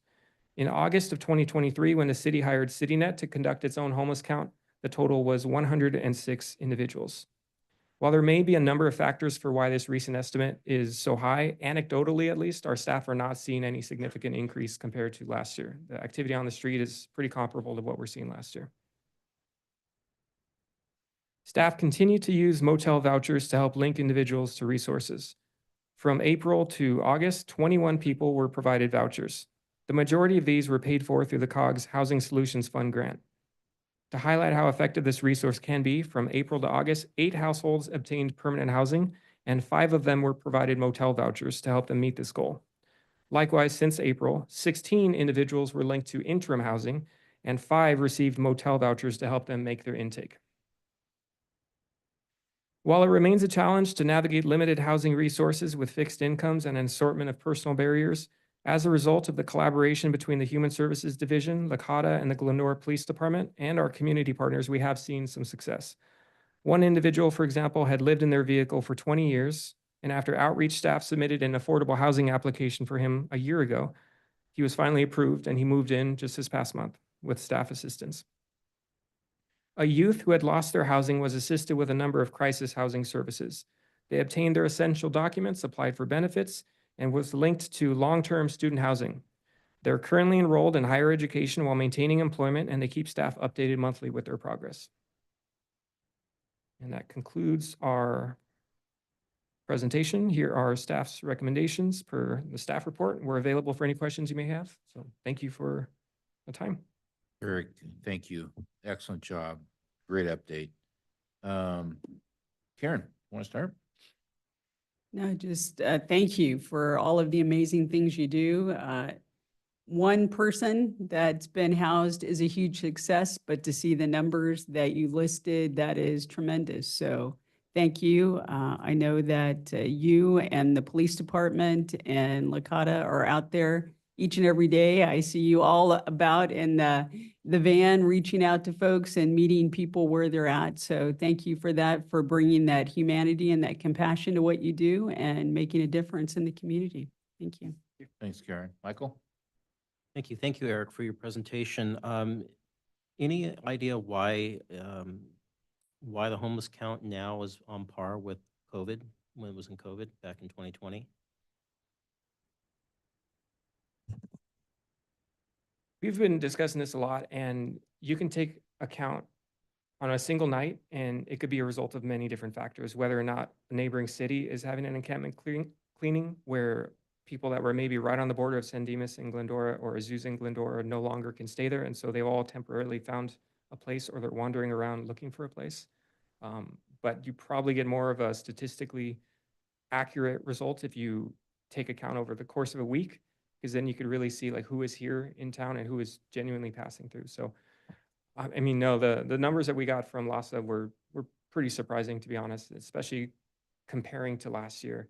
And like I mentioned, the activity is not any, we may see some upticks and we may see some slow periods for sure, but it's not significant compared to last year. So it's really hard to tell where these numbers are. Do you think if you did a point in time count over, let's say, a week or so or 2 weeks, and you average it out, that number would probably change? I think here in town, it probably would, yeah. And the way that we've been doing it with the CityNet count, we've been able to directly interact with people. And it's our staff that are doing it. It's the police department that are doing it. People that are familiar with the individuals here in town and can recognize this person is visiting a friend not from here, or these folks are some of our regulars. And we could really engage with them and not just count the number, but get a story of why they're here, how long they've been here, what they want, what they're shooting for. But the LAHSA count is just observation only. It relies on volunteers. Some of the individuals observed are just individuals on the street. It's hard to say for sure if they're experiencing homelessness or if they happen to be observed in the middle of the night when the count was being done by a volunteer who may not have the experience that, you know, our police department and the human services outreach team does. So like I said, a lot of factors, it's really hard to pin it down. All we can do is kind of guess. Sure. Do we have any status or static statistics, I can say that word 5 times, about how many folks we've placed in either temporary or permanent supportive housing that have actually been gainfully employed and are now on their own? I would say that there's a lot of categories of homelessness. The individual that we placed recently was an older gentleman, not able to be employed. So that's why that situation worked for him getting affordable housing. But some of the younger folks that we have placed in interim housing or permanent housing, we have heard back that they were able to get employment because of that. Some people had employment before when they were on the street, and that was very difficult to maintain it, but they were able to make sacrifices and do so. And they reported back that getting that permanent housing just made it that much easier.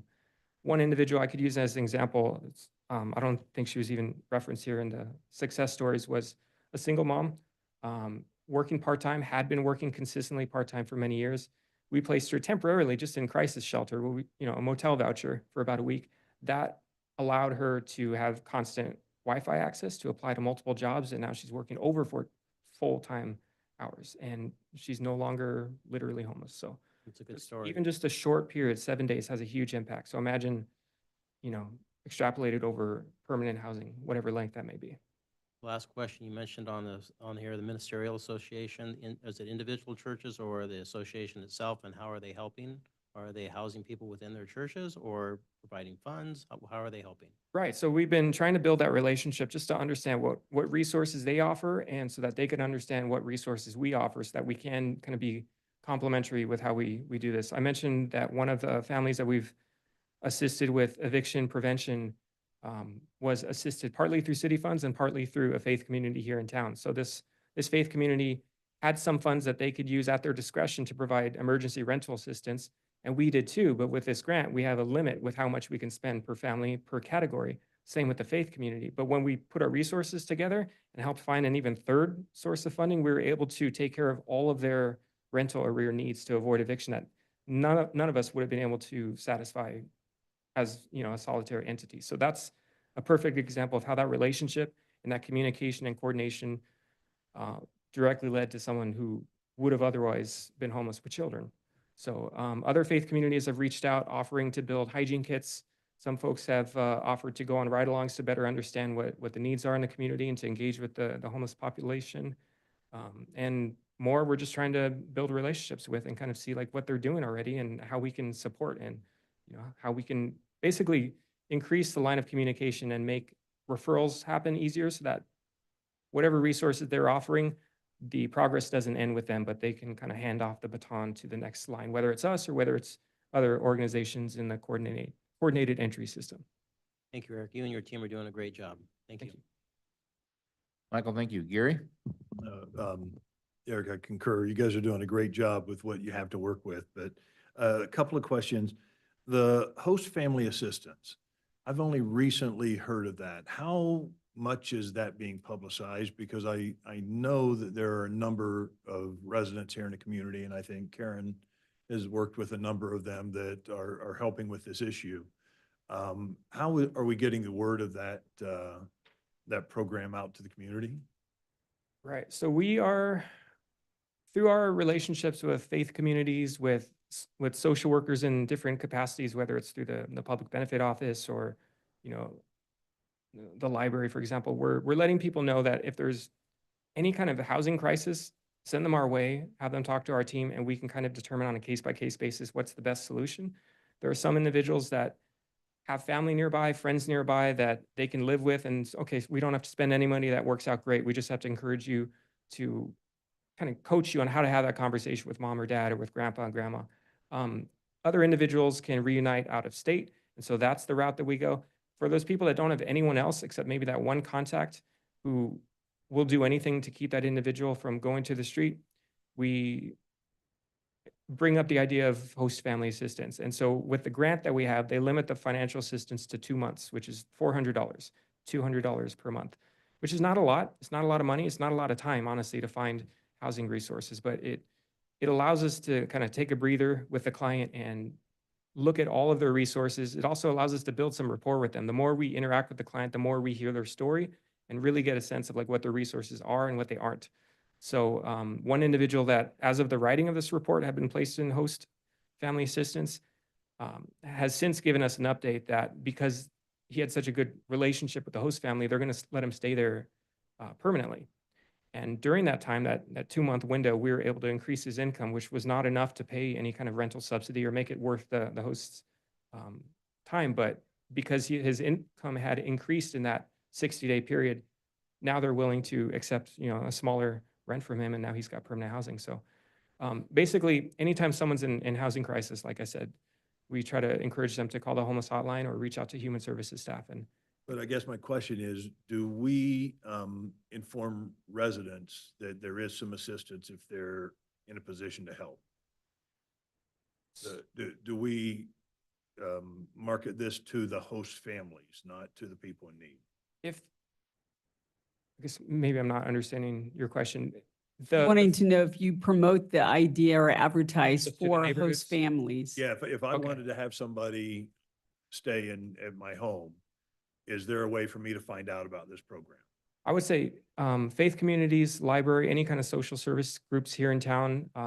Shepherd's Pantry is a good resource. They know the resource. So if there's someone that might be at risk or someone who is maybe not at risk, but they do want to try to help, those are the best avenues. That's why we've been trying to increase awareness to faith community, because typically that's where we've seen a lot of families that are willing to, say, what can I do? How can I help? Okay, Debbie's coming up. I guess I'm wondering if there was a possibility of us creating a database of people that were willing to help. We haven't done that yet. We don't out and out just advertise for that because we don't have the manpower or the funds to do that. We have a limited amount of funds and a limited amount of us to go around. So if we advertise that to everyone and we had everybody calling in, and we just don't have the resources or the manpower for that. Yeah, understood. But we do have that. It's just that it's just been word of mouth and it's been keeping us busy just where we're at right now. Okay, appreciate that. Another question, when you talk about the pass-through homeless that we've seen more of recently, are we keeping any kind of statistics as to where they're coming from? And where they're going to? As much as they'll volunteer the information, yeah. I mean, we have daily, multiple times a day, check-ins with our outreach staff that are out there. As much as we can communicate with the police department's community impact team, we do try to find out and get a sense. It's one of the questions we always ask our outreach team, where is this person from? It's a new face. We don't recognize them. We don't recognize the name, the face.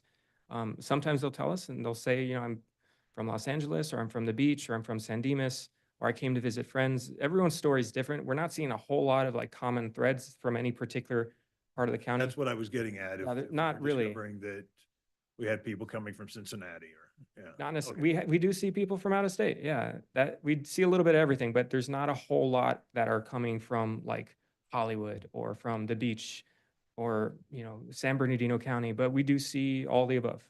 Okay, now I've got another question, Debbie. I'm going to ask you to stay here for this one because it's a bit of a rhetorical question, but would $20 million over the last 7 years have benefited your programs?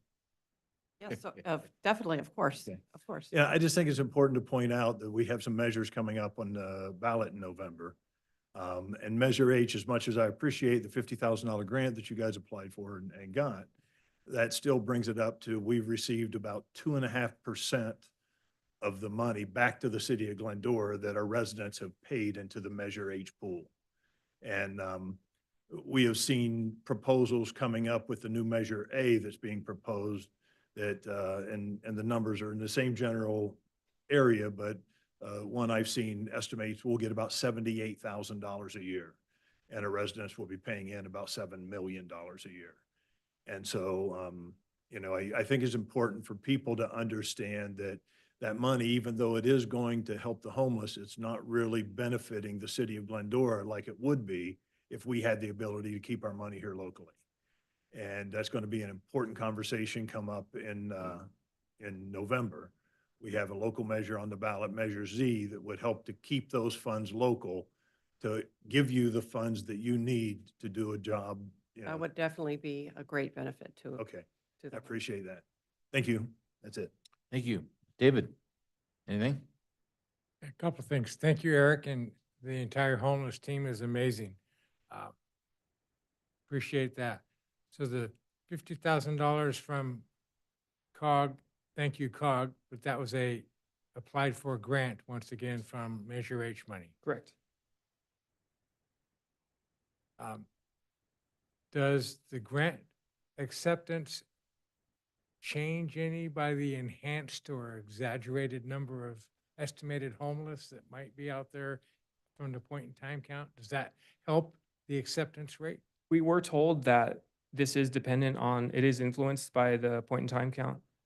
This award that we received was before that final number came out. And we were also told that because we were so proactive and so effective at utilizing the funds from December to June, that first fiscal year, they were going to award us more than they would have otherwise. So I should not complain about the exaggerated number. Okay, got it. The exaggerated number, 50,000 is the cap. We're getting the max. So the greater the number at this point with the Measure H coming through the COG would remain the same. Well, thank you, COG and OZ. Okay, thank you very much. All right, David, thank you. And I just want to say thank you for an excellent staff report. I don't know who wrote that, but when I read it, I was like, wow, this is really good. And one fact stood out. Since April of this year, we have picked up 12.81 tons of trash from 4 camps and then surrounding areas within the city. I think people need to know that, not to send aspersions to those people, but to let people know that the city is active in trying to keep things clean and picked up and responsible. And thank you for taking those steps. So excellent work. Thank you. Mayor, if I might, just really quick. So I have the opportunity, Ms. Lopez and Eric come up pretty frequently and meet with Moises back there on a pretty regular basis. So our offices are close and I get bits and pieces, and oftentimes you can sort of hear sometimes the frustration in voices when it gets hard. And so I want both of you to know that a lot of us see you each and every day out there and appreciate the dedication and know how hard it is on you when you repetitively try to do the same thing day in and day out. It's hard. And some days you're like, why am I doing this sometimes? And I think for the council, I think the city is incredibly fortunate to have both of these individuals and all the partners we have and our PD partners as well, because it is hard. In and above all the success stories here, for all of those you see, there are many more. I mean, batting 300, not even close, right? It makes you an all-star in this. And it's incredibly taxing on staff and resources. And I don't think we highlight enough the impact on staff personally that it takes to run a program like this and run it well without resources. And just a sincere thank you for me. I only get bits and pieces of it, but I know I hear from staff. They just can't believe the work that both of you do. And we're incredibly thankful to have both of you. Thank you. Good job. We couldn't do it without council, city manager, Moises. As the police department are huge, Lakata's huge. We couldn't do it. It takes a village, and we really mean that. So everyone is helpful. Great, thank you. With that, I'll entertain I'll move items 1 through 3. Okay, Michael has made the motion. Second? I'll second. Gary, we have not been able to perfect the automated voting, so our city clerk will ask us via her oral roll call. Or a roll call, Councilmember Alois. Yes. Councilmember Boyer. Yes. Councilmember Davis. Yes. Mayor Pro Tem Friedenau. Yes. Mayor Thompson. Yes. Motion carries 5-0. All right, thank you. Hey, Jim, we're almost there, man. So just hang in there. We're on number 5. We're 2 structures on the campus of Cornerstone Bible Church, 400 North Glendora Avenue and 131 East Whitcomb. file number PLN 24-0013 and PLN 24-0014 are coming before us to be given the designation of a historic landmark. Now, what is historic too is I'm going to invite Kyle Hawk, who is our planning intern. Yes. This is a first. Is it really?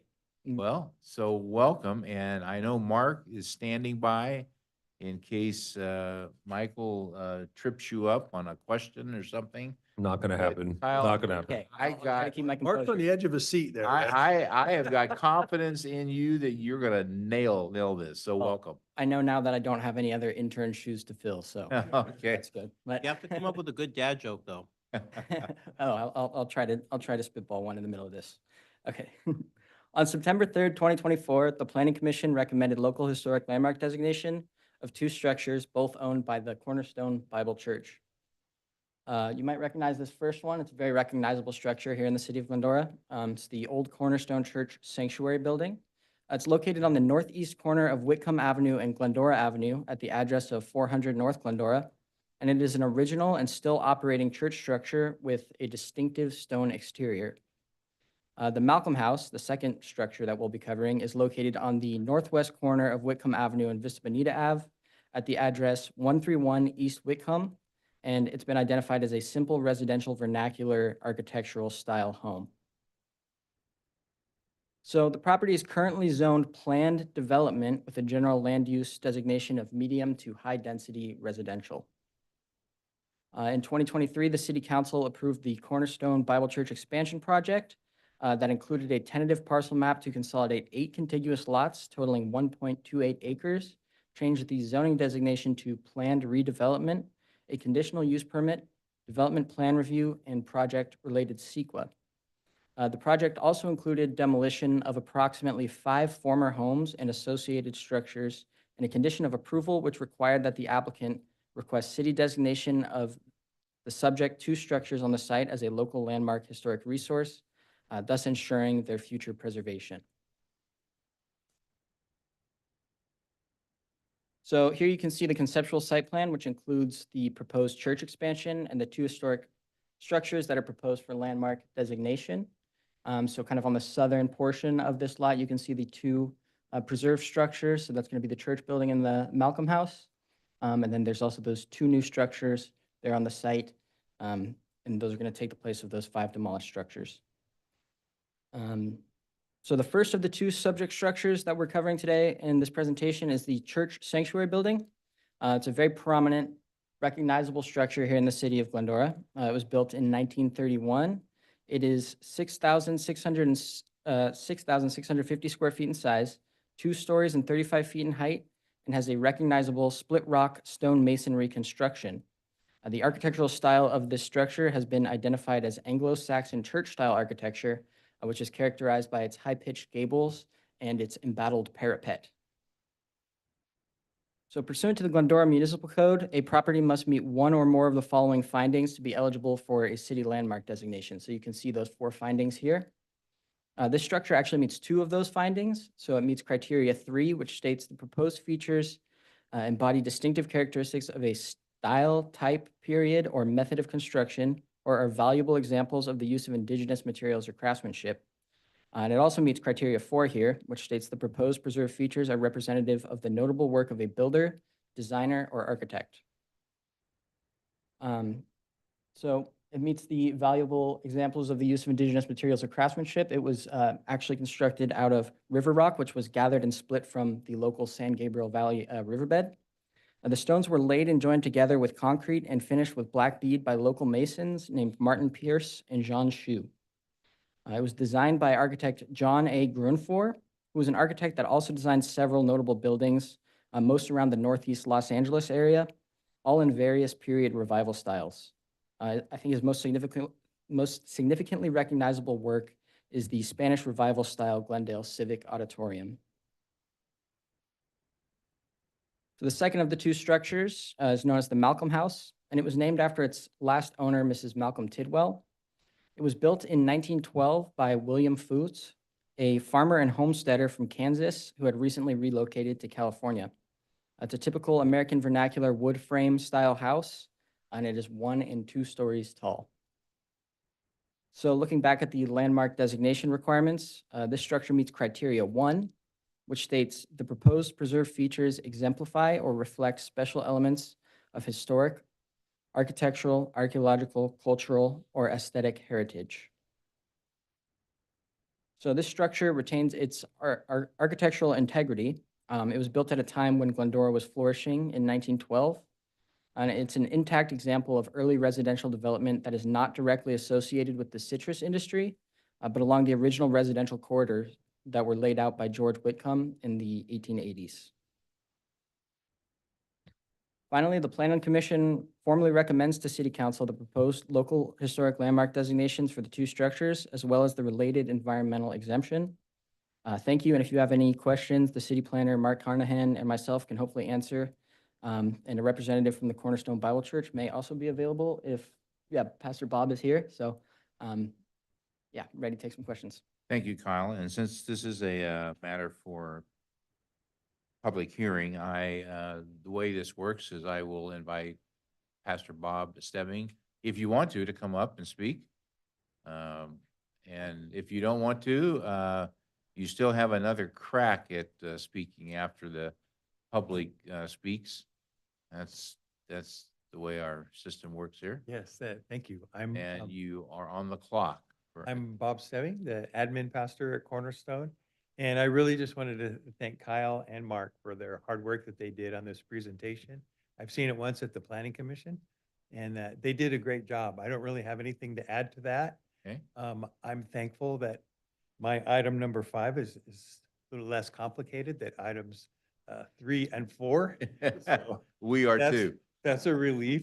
And thank you for considering this, and it'll be our honor and a privilege to display those landmark plaques. All right. Thank Pastor, you. thank you. As I said, since this is a public hearing, Madam Clerk, are there any cards that you have for people who want to speak about this? You had one that I had provided. We had one for item 6. But No, I do not have No? any. does anybody here want to speak for item 5? Okay, hearing and seeing none, I'll close the public comment period. And I am to give Pastor Bob another chance, but if it sounds like you don't need another chance. It's in God's hands, right? Okay, good. Okay. So bring it back to council. Michael? And he has said, no, I have no questions. No? Gary? I just got to say, I may have a new favorite, Kyle. Oh, Great job. there you- Great job, Oh, Kyle. there you go. Wow. No other questions. I think we all do, Gary. Okay. Karen? The only question I have was just, this doesn't impact anything that's being done to that house? I know that as part of the construction, it's, getting a facelift and some changes. So by doing this, it doesn't tie their hands in any way? No, the improvements that they're planning to do to the house are all going to be respectful to the architectural standards that are required by the state. And so they wouldn't be in conflict. In fact, it'd be helping with the preservation tool by bringing it back to more of an adaptive reuse. Okay, that was my only concern, was I didn't want to tie their hands and have Bob Stebbing come back here and say, what? Why did you do this? We can't make these changes. So, okay, good. Thank you, Karen. David, anything? Yeah, no, I support it, but I will offer that the 1980s sedan in the driveway of the 1991 picture should not be considered historic. Get rid of that thing. And no, looks good. Thank you. Good job, Kyle. Thank you, David. And I support this and great job. Thank you. I'll move items 1 and 2. All right. Michael has moved it. I'll Is there second. a second? David will second it. Madam Clerk, would you please call our roll? Councilmember Alves, Yes. Councilmember Boyer, Yes. Councilmember Davis, Yes. Mayor Pro Tem Friedenau, Yes. Mayor Thompson. Yes. Motion carries 5-0. All right, thank you. We'll move to item 6. This is the first reading of ordinance for the specific plan amendment and zone change from Route 66 Service Commercial Zone to Central Route 66, a residential zone, vesting a tentative track map and development plan for 39 townhomes at 723-731 East Route 66, Glendora. Project file number PLN 23-0027. The applicant is Brandywine Homes and property owner is SVPP Properties LLC. This is a public hearing, and I will open the public hearing now. And Mark is going to lead us through this, and Kyle will be his backup this time. Yes. So there you go. Okay. No. I'll actually assume, I'll assume the duties for this project for Natalie, our senior planner, who'd been working on this for quite some time. So good evening, Mayor and the council. Tonight I'm presenting the request for a project that encompasses several applications, as you mentioned, the specific plan amendment, a zone change to rezone a commercial property to residential, vesting tentative tract map to merge 2 lots totaling 1.85 acres and subdividing them into a 39 unit townhome condominium project, development plan review for the project plans, and the environmental determination. The site is located on Route 66, west of Glenwood Avenue. The site was previously used for vehicle repair and sales. I think a lot of people know it as the George Dye property. And it has remained vacant for several years, for many years, I should say. The site has a zoning of Route 66 Service Commercial, which is a commercial-only type zoning, which permits small-scale commercial offices and light industrial uses. The applicant is proposing a requested zone change to a central Route 66 residential zone that allows residential uses and aligns with the adjacent residential zoning across the street. As you can see by this map, it's that dark maroon color kind of thing. This is really difficult to see, but this is the existing site conditions and showing it on the map. The proposed site plan is for a 39 unit residential development, all of which would be market rate units. The site consists of 6 row house buildings, each containing 6 to 7 units. A proposed entrance from Route 66, which is a single entrance, would lead to the 6 buildings through smaller driveways that branch out to individual attached garages. There'll be a total of 98 parking spaces, including 82 in garages and 16 open parking spaces. Additionally, a common area between the northernmost buildings and the middle buildings will feature open grass area, a central recreation space, and a barbecue area, and shade structure and picnic table, or tables, I should say. The architecture of the Route 66 specific plan asks that new projects are expected to promote diversity in architectural style while maintaining continuity of scale, pedestrian amenities, patterns of open space, and landscaping.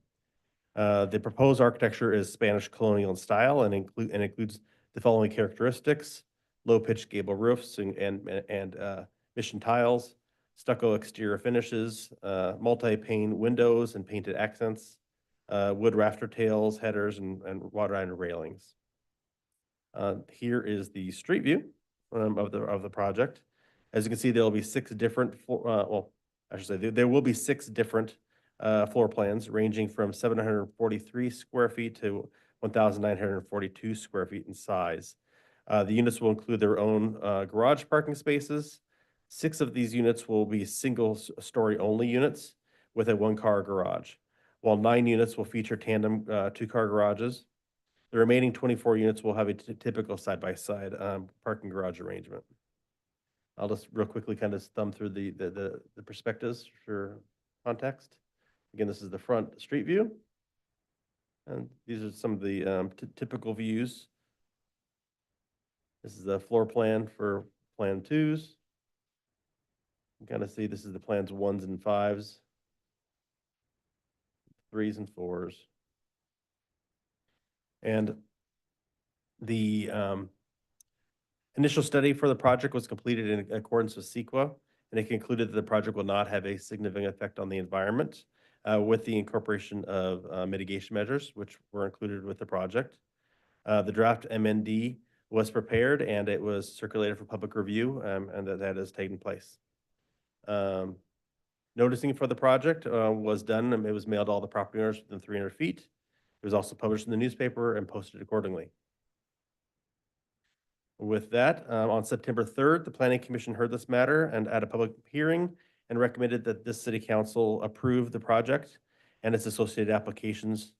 And again, which would include the actions to one, determine that the project's prepared mitigated negative deck is in compliance with CEQA. Two, introduce for first reading the draft ordinance that approves the requested zone change. And three, adopt the draft resolution that approves the development plans and the condominium subdivision. I'm available if you have any questions of city staff, and I believe the developer representative is available as well. Great. Mark, thank you. And as we just did with the church, I believe Steve is here from Brandywine Homes. Steve, welcome.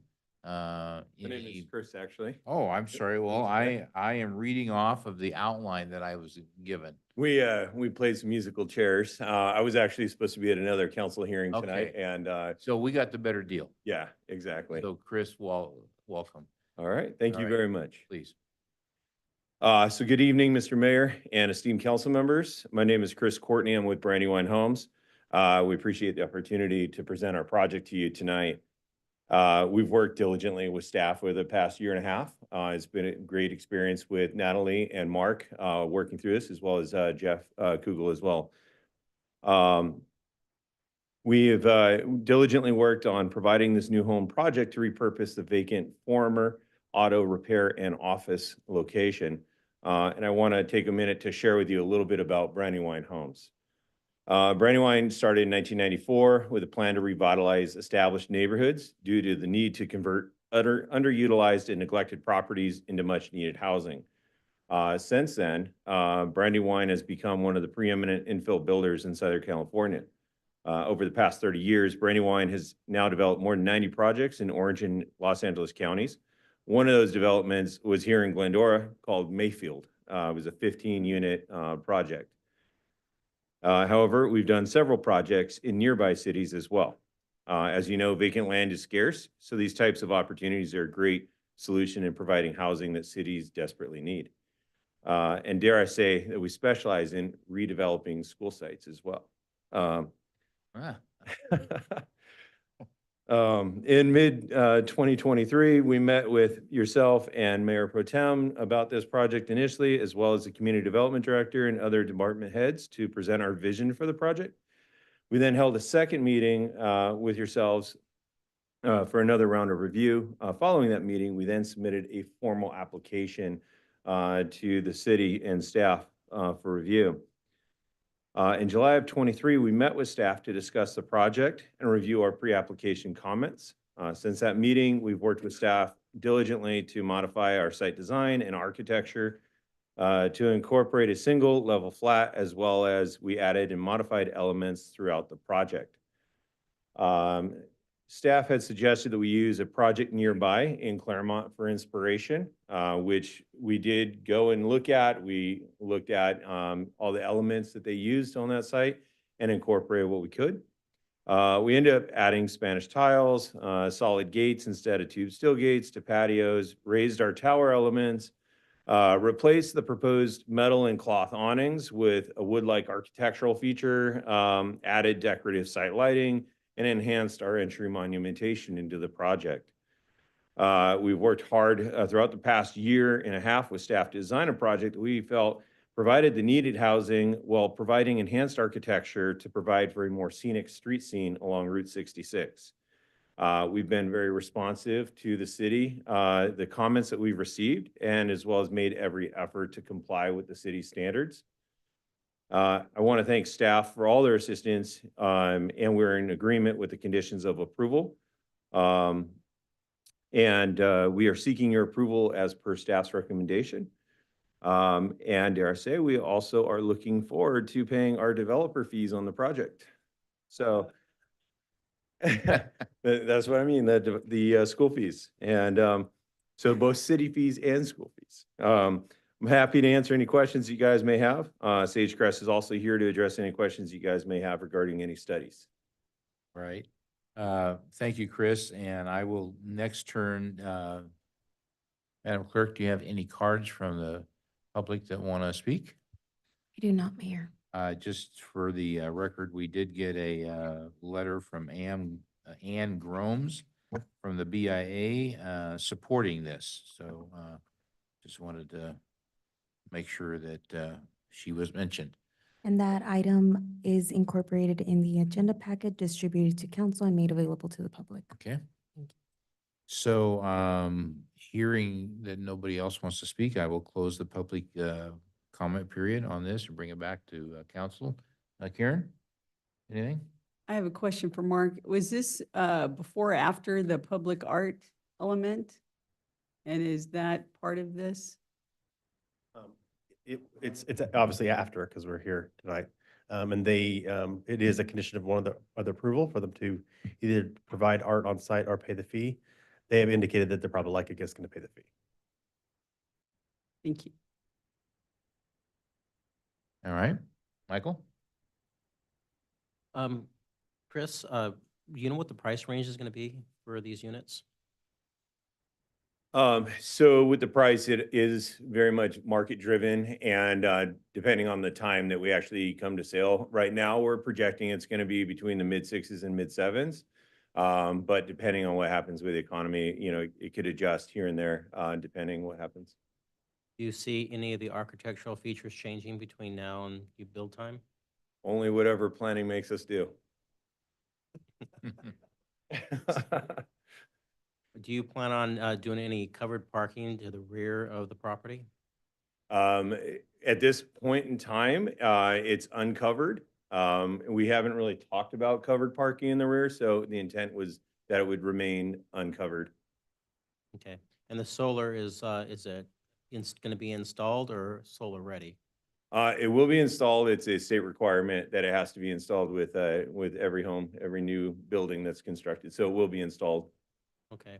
Last question I have is the word condo and townhouse is being interchanged with this, but a townhouse is what you're doing right now because you're doing 39 individual lots, if you will, and condos aren't that way. It's just a track map. So I don't know why you're interchanging the two words. As a planner, I interchange them, but I don't interchange them. To me, condo is an actual subdivision term for an airspace condo.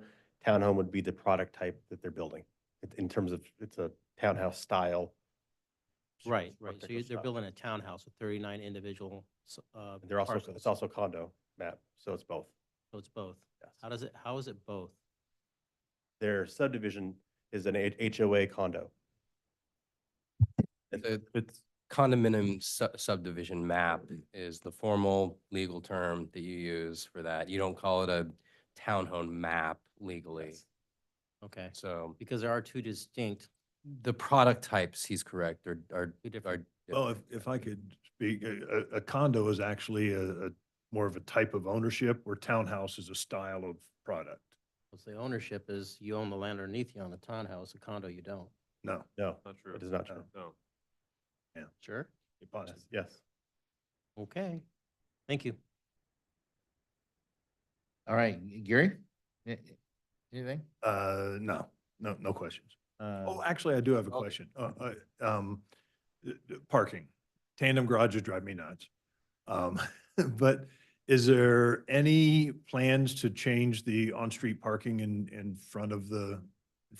They haven't proposed anything. They're complying with parking per the numbers. Okay. Yeah, on site, but On-site, correct. the on-street parking, currently there is parking allowed at that site. Yeah, subject to the city's rules. Okay. Yes. So there's no changes in the plan.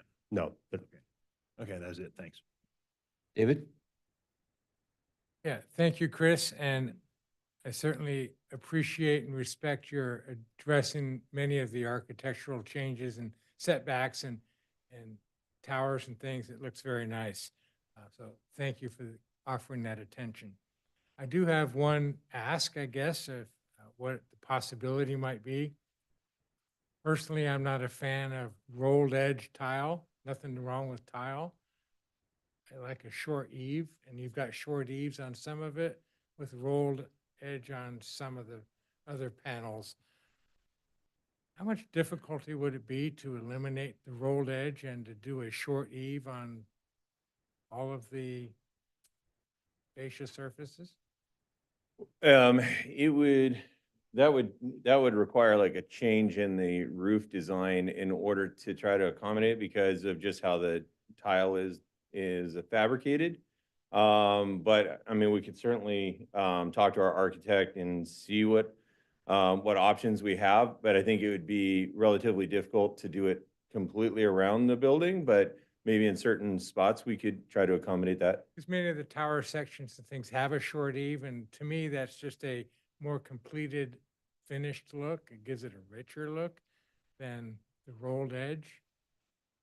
Maintenance-wise, I think that's also a better advantage for the homeowner down the road, but I don't know. I'm not saying no to the project. I just think as an aesthetic, I think it gives the project and the product a nicer look to have a little bit of an eave. We can certainly look at it in development of the plans and see what opportunities that we have. I would say the project kind of has both already. It does It have. has a combination. It has I a agree. combination I already, yeah, agree. okay. As a question or a thought, as opposed to a mix, but other than that, thank you for addressing many of the changes and working with staff. That was a good success. Absolutely, thank you. No more. David, thank you. I think I heard, Chris, that 6 are single-story downstairs. That's So correct. that means that the bedroom will be downstairs. That's correct. It's a single level flat. And so the adjacent units actually have the living space above that unit. So we do have 6 units that are single story. And are those the only ones that have a bedroom downstairs, or do some of the other two stories have bedrooms? I believe we have a couple others that have bedrooms downstairs. And so I don't recall the floor plans completely, but I do believe we have a couple other plans that have bedrooms downstairs. Okay. My goal is always to get 20% of the bedrooms downstairs, because I'm an old guy. And someday you're gonna be as old as me, and your knees are not gonna wanna climb upstairs to go to the bedroom. And that's always one of our goals, is wherever we can to always incorporate a bedroom downstairs for exactly that purpose, you know, Good. whether it's visiting family members Right. or having somebody live with you that, you know, can't get up the stairs Right. as easily. Right. So it's always our plan and any new project to try to incorporate that as much as we can. Okay.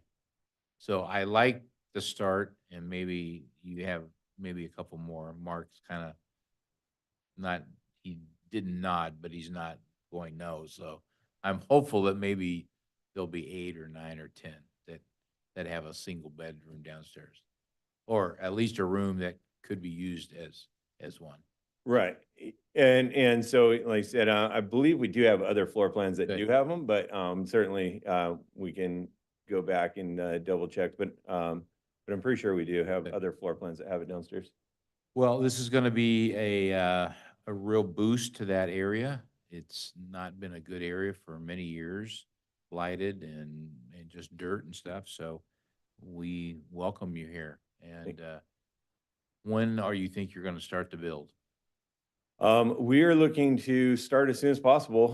So we're probably looking at January of 25 to start the Okay. demo of the existing structures, and looking to start grading as soon as hopefully mid-February. So we're moving along. We're in design right now of our engineering plans. And then what's your build out phase? I believe that time frame I want to say is October of 26. Okay. And so it's 6 buildings, so we'll build them fairly quickly. We're working with the city to, come up with some solutions to help us in the efficiency part of it as well. But that's the schedule currently. Good. Welcome. Thank you. Thank you. Glad to be here. That's all I have. Anything else to ask Chris or Mark? Okay, I will close our public comment period and seek a vote. I'll move to accept recommendations 1 through 3. I'll second it. David has made a motion and Karen has seconded. Please call the roll. Councilmember Alowis, Yes. Councilmember Boyer, Yes. Councilmember Davis, Yes. Mayor Pro Tem Friedenau, Yes. Mayor Thompson. Yes, Motion carries 5-0. thank you. Thank you, Chris, for sticking around here. Sorry it's- I appreciate it. Sorry it's been late. Okay, we are going to go to item 7, which was previously noted as item 15. The first time this will be read for the ordinance amending certain sections of Title 21 of the Glendora Code to implement various housing production actions from the sixth RENA cycle, 2021 to 2029 general plan, file number PLN 24-0015. This is a public hearing, and to speak first is Hans. Welcome, Hans. Good evening, Mayor and Council. Thank you.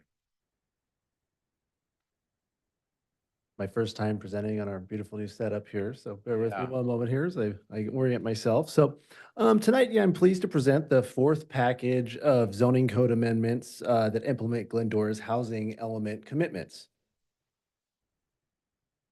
As you may recall, the City Council adopted the sixth cycle housing element in December of 22. That document outlines our goals and policies to address Glendora's housing needs, which are executed then through a series of housing programs. Those programs detail the specific actions the city will undertake to fulfill the housing element. The California Department of Housing and Community Development, HCD, has certified our housing element contingent upon our continued implementation of these programs and action items. The housing element comprises of 17 programs and 31 action items. So program 16 contains a table with 31 extra items. These items consist of a series of code revisions and initiatives designed to facilitate housing production and promote economic development. This ordinance tonight specifically implements programs 7, 10, 15, and 16, along with action items 14, 21, 22, 23, 25, and 29. It also clarifies previous updates to the ADU and SB9 ordinance and the development plan review process, which was part of some of the previous packages that came before you. Importantly, this is the last is what I'll refer to as the kitchen sink zoning code amendments, or what our planning commissioner Costs aptly described as the odds and ends. So we've been here through several different packages of these, and each one's had a lot of different things. This is going to be the last of those. So this proposed ordinance represents the fourth and final package of the bundled odds and ends, as Commissioner Cost dubbed it, of GMC or General Glendora Municipal Code zoning code amendments. The first ordinance that we brought before you implemented programs 8 and 9. The second implemented 17 action items from program 16.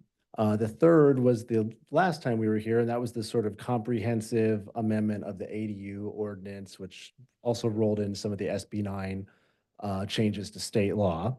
And then tonight's ordinance is sort of that last of the bundled things. And then coming next year, the objective design standards will come before you in 25, which will be focused really on architecture and site design. So we've made some significant progress with these implementation measures, really placing us ahead of many of our other cities, neighboring cities, and we appreciate the guidance from the Planning Commission and Council throughout this process. It's been a lot of work, a lot of meetings and collaboration to reach this point. So with that, I'll give a brief overview of tonight's action items being implemented in this ordinance. So first one here is housing for special needs. So section 3 of the ordinance addresses multiple state laws, including AB 101, low barrier navigation centers, AB 139, emergency shelters, and AB 2162, supportive housing, requiring cities to allow these types of residential uses. This comprehensively amends Glendora Municipal Code 2103-120 emergency shelters to comply with and basically just reflect state law. We worked with the attorney's office to do that, and then this basically mirrors what the state law is redacting or replacing what we had before, almost all of it. This is going to be our next item. It's the mixed use density bonus. So action item 23 committed the city to provide a residential density bonus for development proposals if keeping or rebuilding the same or greater commercial square footage for mixed use projects. So this ordinance proposes amending the zoning code to allow mixed use for zoning districts that allow mixed use to provide a 25% residential density bonus and a one-story height increase allowed for mixed-use projects if keeping or rebuilding the same or greater commercial square footage as exists. All other applicable zoning standards set forth by the Glendora Municipal Code and state law apply, as would our objective design standards next year. Our next item is action item 22. This commits the city to allowing mixed use in commercial zones if the commercial square footage is equal or greater than existing. There shall be no net loss of commercial square footage, and 50% of the combined square footage shall be non-residential. So another kind of like a similar thing, there was a couple of these in that big table that went before, that was part of the adopted housing element, the proposed items at that joint meeting in April of 22 with Planning Commission and City Council. I think there was 33 or something like that proposed items, and 31 of them ended up making the final table. So there's a couple here to sort of incentivize commercial in a mixed use type development.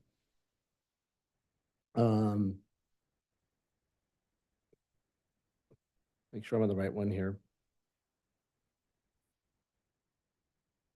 Okay, action item 14 of the housing element committed the city to allow preservation and expansion of existing non-conforming residential along Route 66 if they have a valid building permit, regardless of the underlying zone.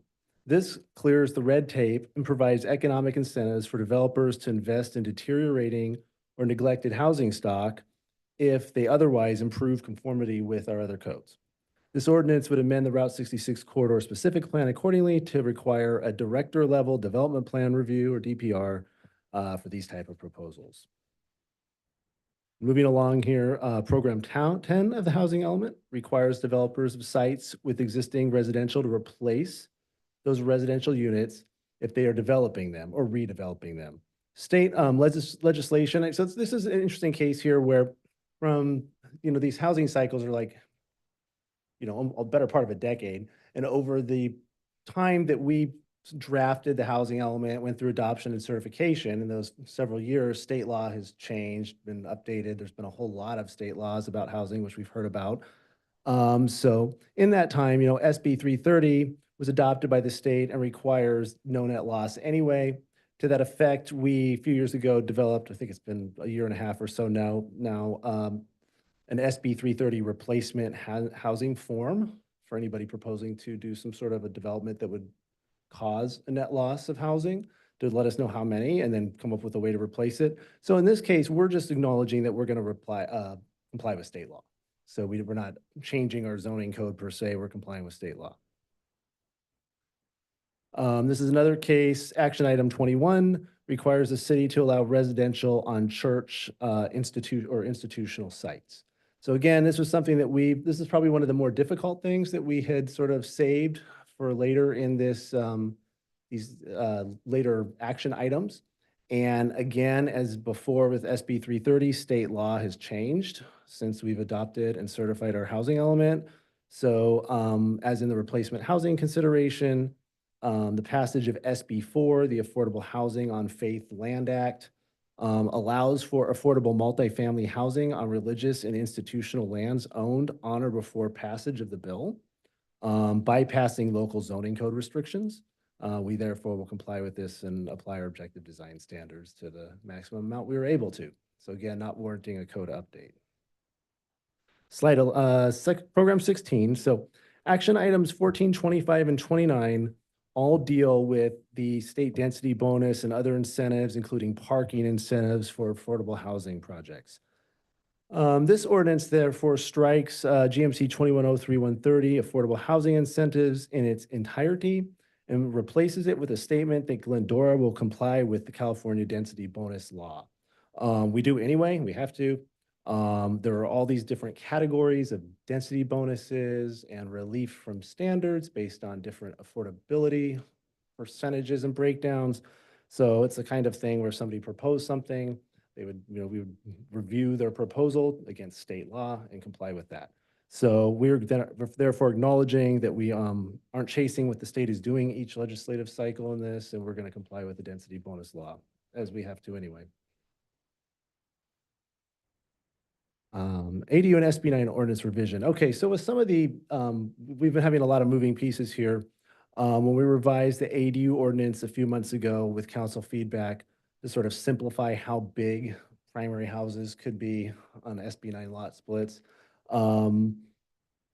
We landed on just applying the underlying floor to area ratio of 0.35, which is fine. We did not, however, in the code, in that conversation on looking at how big the new houses could be, consider or change the part of the code that regulated how big the existing house could be on the part that wasn't split. So this way, now the existing house can be added onto if there's a home addition, just as the new house could, up to the underlying floor to area ratio. So it treats the existing house the same as the new house on the other lot split portion. We cleaned that up with this code update and also clarified the rule of 4, which we talked about a lot, that there's no matter how you allocate the units in an SB9 lot split or condition, only 4 are allowed in the area of the original lot. So if somehow there was a house, an ADU, and an accessory dwelling unit on the lot, and they carved off portion of the lot for new development, they could only have 1 house on it. So it's 4 total, not 5 or 6 or some other thing. And our final thing is, again, another cleanup measure, which is simply to clarify that development plan review exemption for projects of 10 units or less applies to residential and not just multifamily, as originally was stated, as we now include single family in that. Just kind of clean up stuff because we've been moving so many moving pieces in our code here. So with that, this went to Planning Commission on September 3rd, and they unanimously recommended to council that we approve these measures. And that concludes my presentation. Here to answer questions. All right, Hans, since this is a public hearing, I do have one card here from Mr. Martindale. Jim, this is your chance to finally get up and stretch out a little bit, and welcome and thank you for spending your evening here. Absolutely, yeah, absolutely. I actually think all this is packaged into one, so I really don't think that I need to speak on it. Specifically, I was speaking on action item 14, which was the legal non-conforming item here. One of my properties is encompassed in this proposal. It's now legal non-conforming next to King's Fitness. And what we have is mixed use, and the units in back, the residential, are no longer legal. So this would, all of them were legal, but then there was a zoning change and they became legal non-conforming. So if we wanted to improve them, if they burn down, we can't rebuild them to a certain extent. We can't improve anything, even though it's very low coverage. The property is on the low building to land coverage. This would kind of help that out. We can improve the property and also improve the affordable housing there, because it will allow us to put up more units on it. So that was the specific item that I think you're packaging them all together, but that was the specific item that I was speaking to. And since I have a minute 48, I got to tell you guys, you guys rock. I mean, we've been here for 3 hours, and you are very diligent in what you do, and I'm very, very impressed. And I wouldn't do this for all the tea in China, and so thank you very much. Well, thank you, Jim. We appreciate that, and thank you. All right, Madam Clerk, is there any other cards or anything? There is not, I don't Mayor. see anybody that's leaping to jump up and speak, so I will close our public comment period and bring it back to council.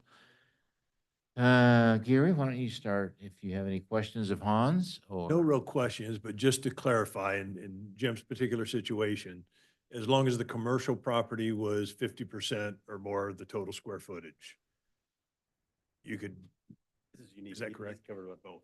Yes, so there's a couple that. He has multiple apartments on a property that are legally non-conforming because of the zoning. So he has that going on, in which case, in that case, he can't do improvements or add or expansions to those because they're non-conforming. This would legalize those and give him an opportunity to expand those, add more units under the new proposal. The second option is it's unique, which I don't know how many these are there on Route 66, but he also has a commercial building on that same property. So he could also maybe even implement that second action item, which would be maybe to expand even beyond what our code allows if you maintained and kept that commercial. So it's kind of both.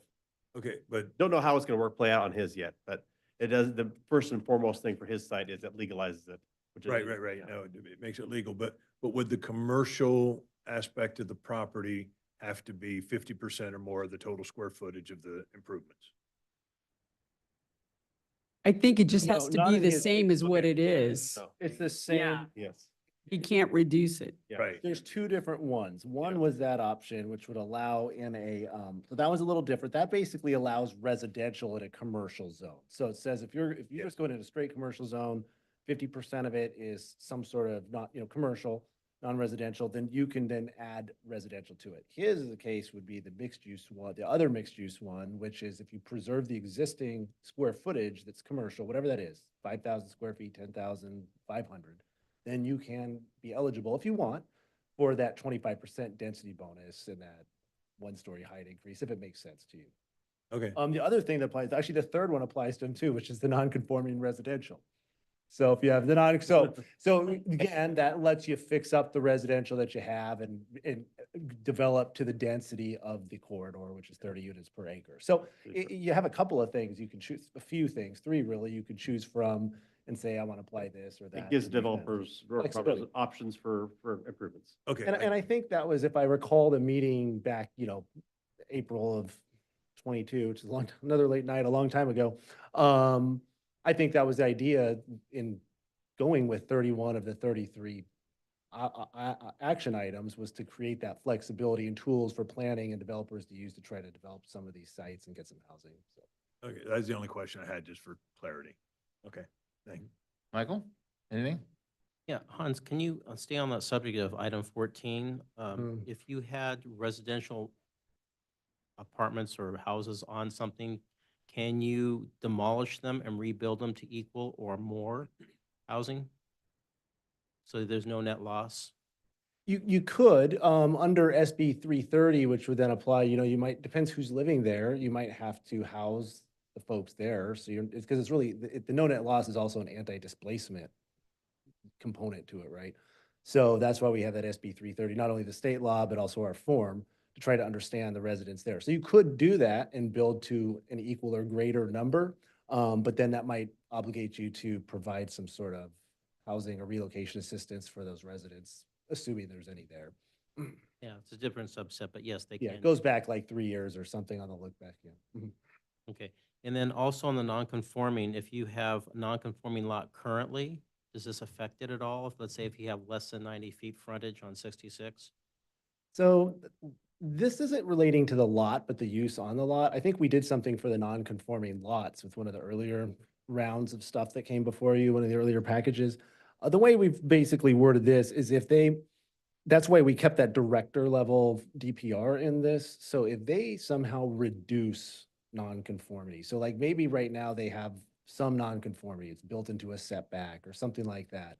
And they bring it up to our current parking standards, or they add some landscaping, or they do something with the design standards, then the director through findings could consider that they've reduced the nonconformity that they have and therefore would be eligible to add on or redevelop or whatever.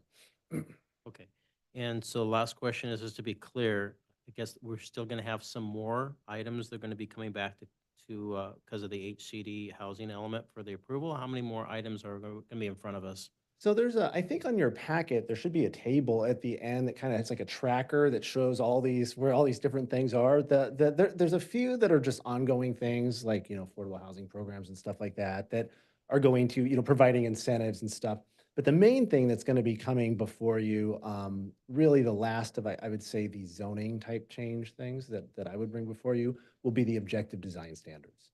So that's going to be, and that's a pretty big deal because that's going to impact all kinds of different areas of our zoning code that currently have sort of discretionary or subjective, should do this, should do that, especially the corridor plans, Route 66 and Arrow Highway. So but that's really going to be focused again on architecture and site plan stuff. And that's going to be the last of these sort of things that comes before you. It's not going to be like this, which is just odds and ends stuff, but like one big focused thing, which is objective design standards. And Councilmember, that should be on page 2106 in your packet, what he's referring to. So is this gonna be done before the housing element 7? We anticipate on the objective design standards, I mean, we have a consultant, so PlaceWorks is working with us. We awarded that contract, I don't know, a year and a half ago or something. We actually have an open house on October 1st. Going to be at the Bidwell for that, and then a sort of a study session with Planning Commission.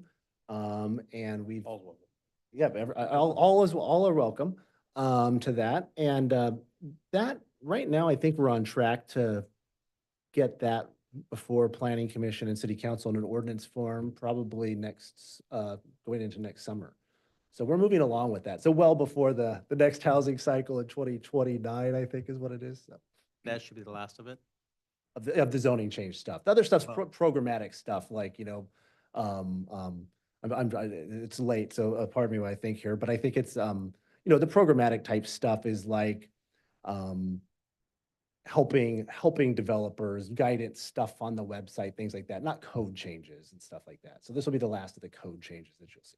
Notwithstanding all the state laws that will keep changing between now and then. That may make us change our code, but that's, you'll notice that we tried to future-proof this a little bit, working with the attorney's office on our ordinance again by, in some cases, just, you know, referencing state code, stuff like that. So we're not constantly chasing the density bonus laws. It changes every cycle and stuff like that. So can you send a letter to Sacramento and say, hey, give us a breather? Thank you. Thank you, Michael. Karen, anything? Well, I'm expecting great things on Route 66 from Mr. Martindale's property now, so I'll be watching and waiting. And I was a little disappointed tonight. You know, there was no welcome to Glendora, don't park here. Oh.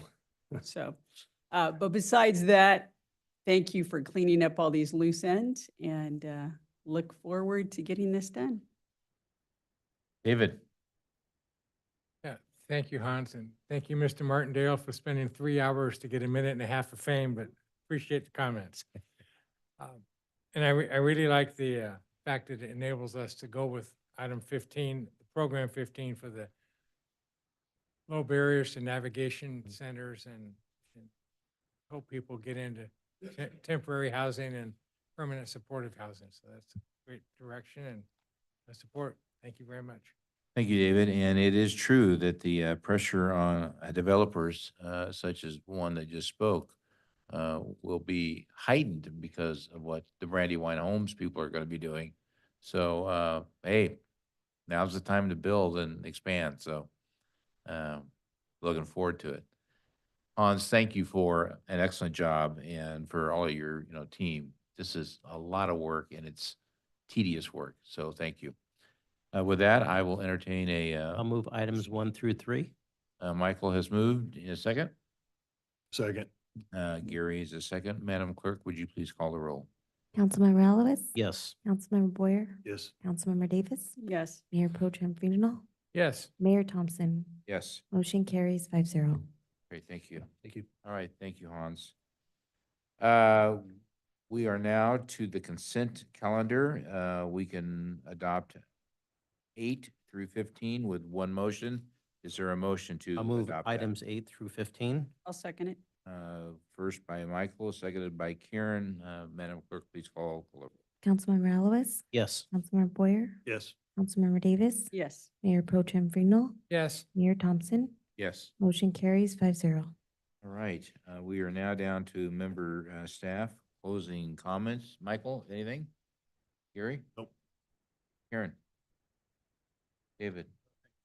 I would simply restate that October the 8th, we will be dark here, and we will be back on October the 22nd, unless there's a need for us to meet.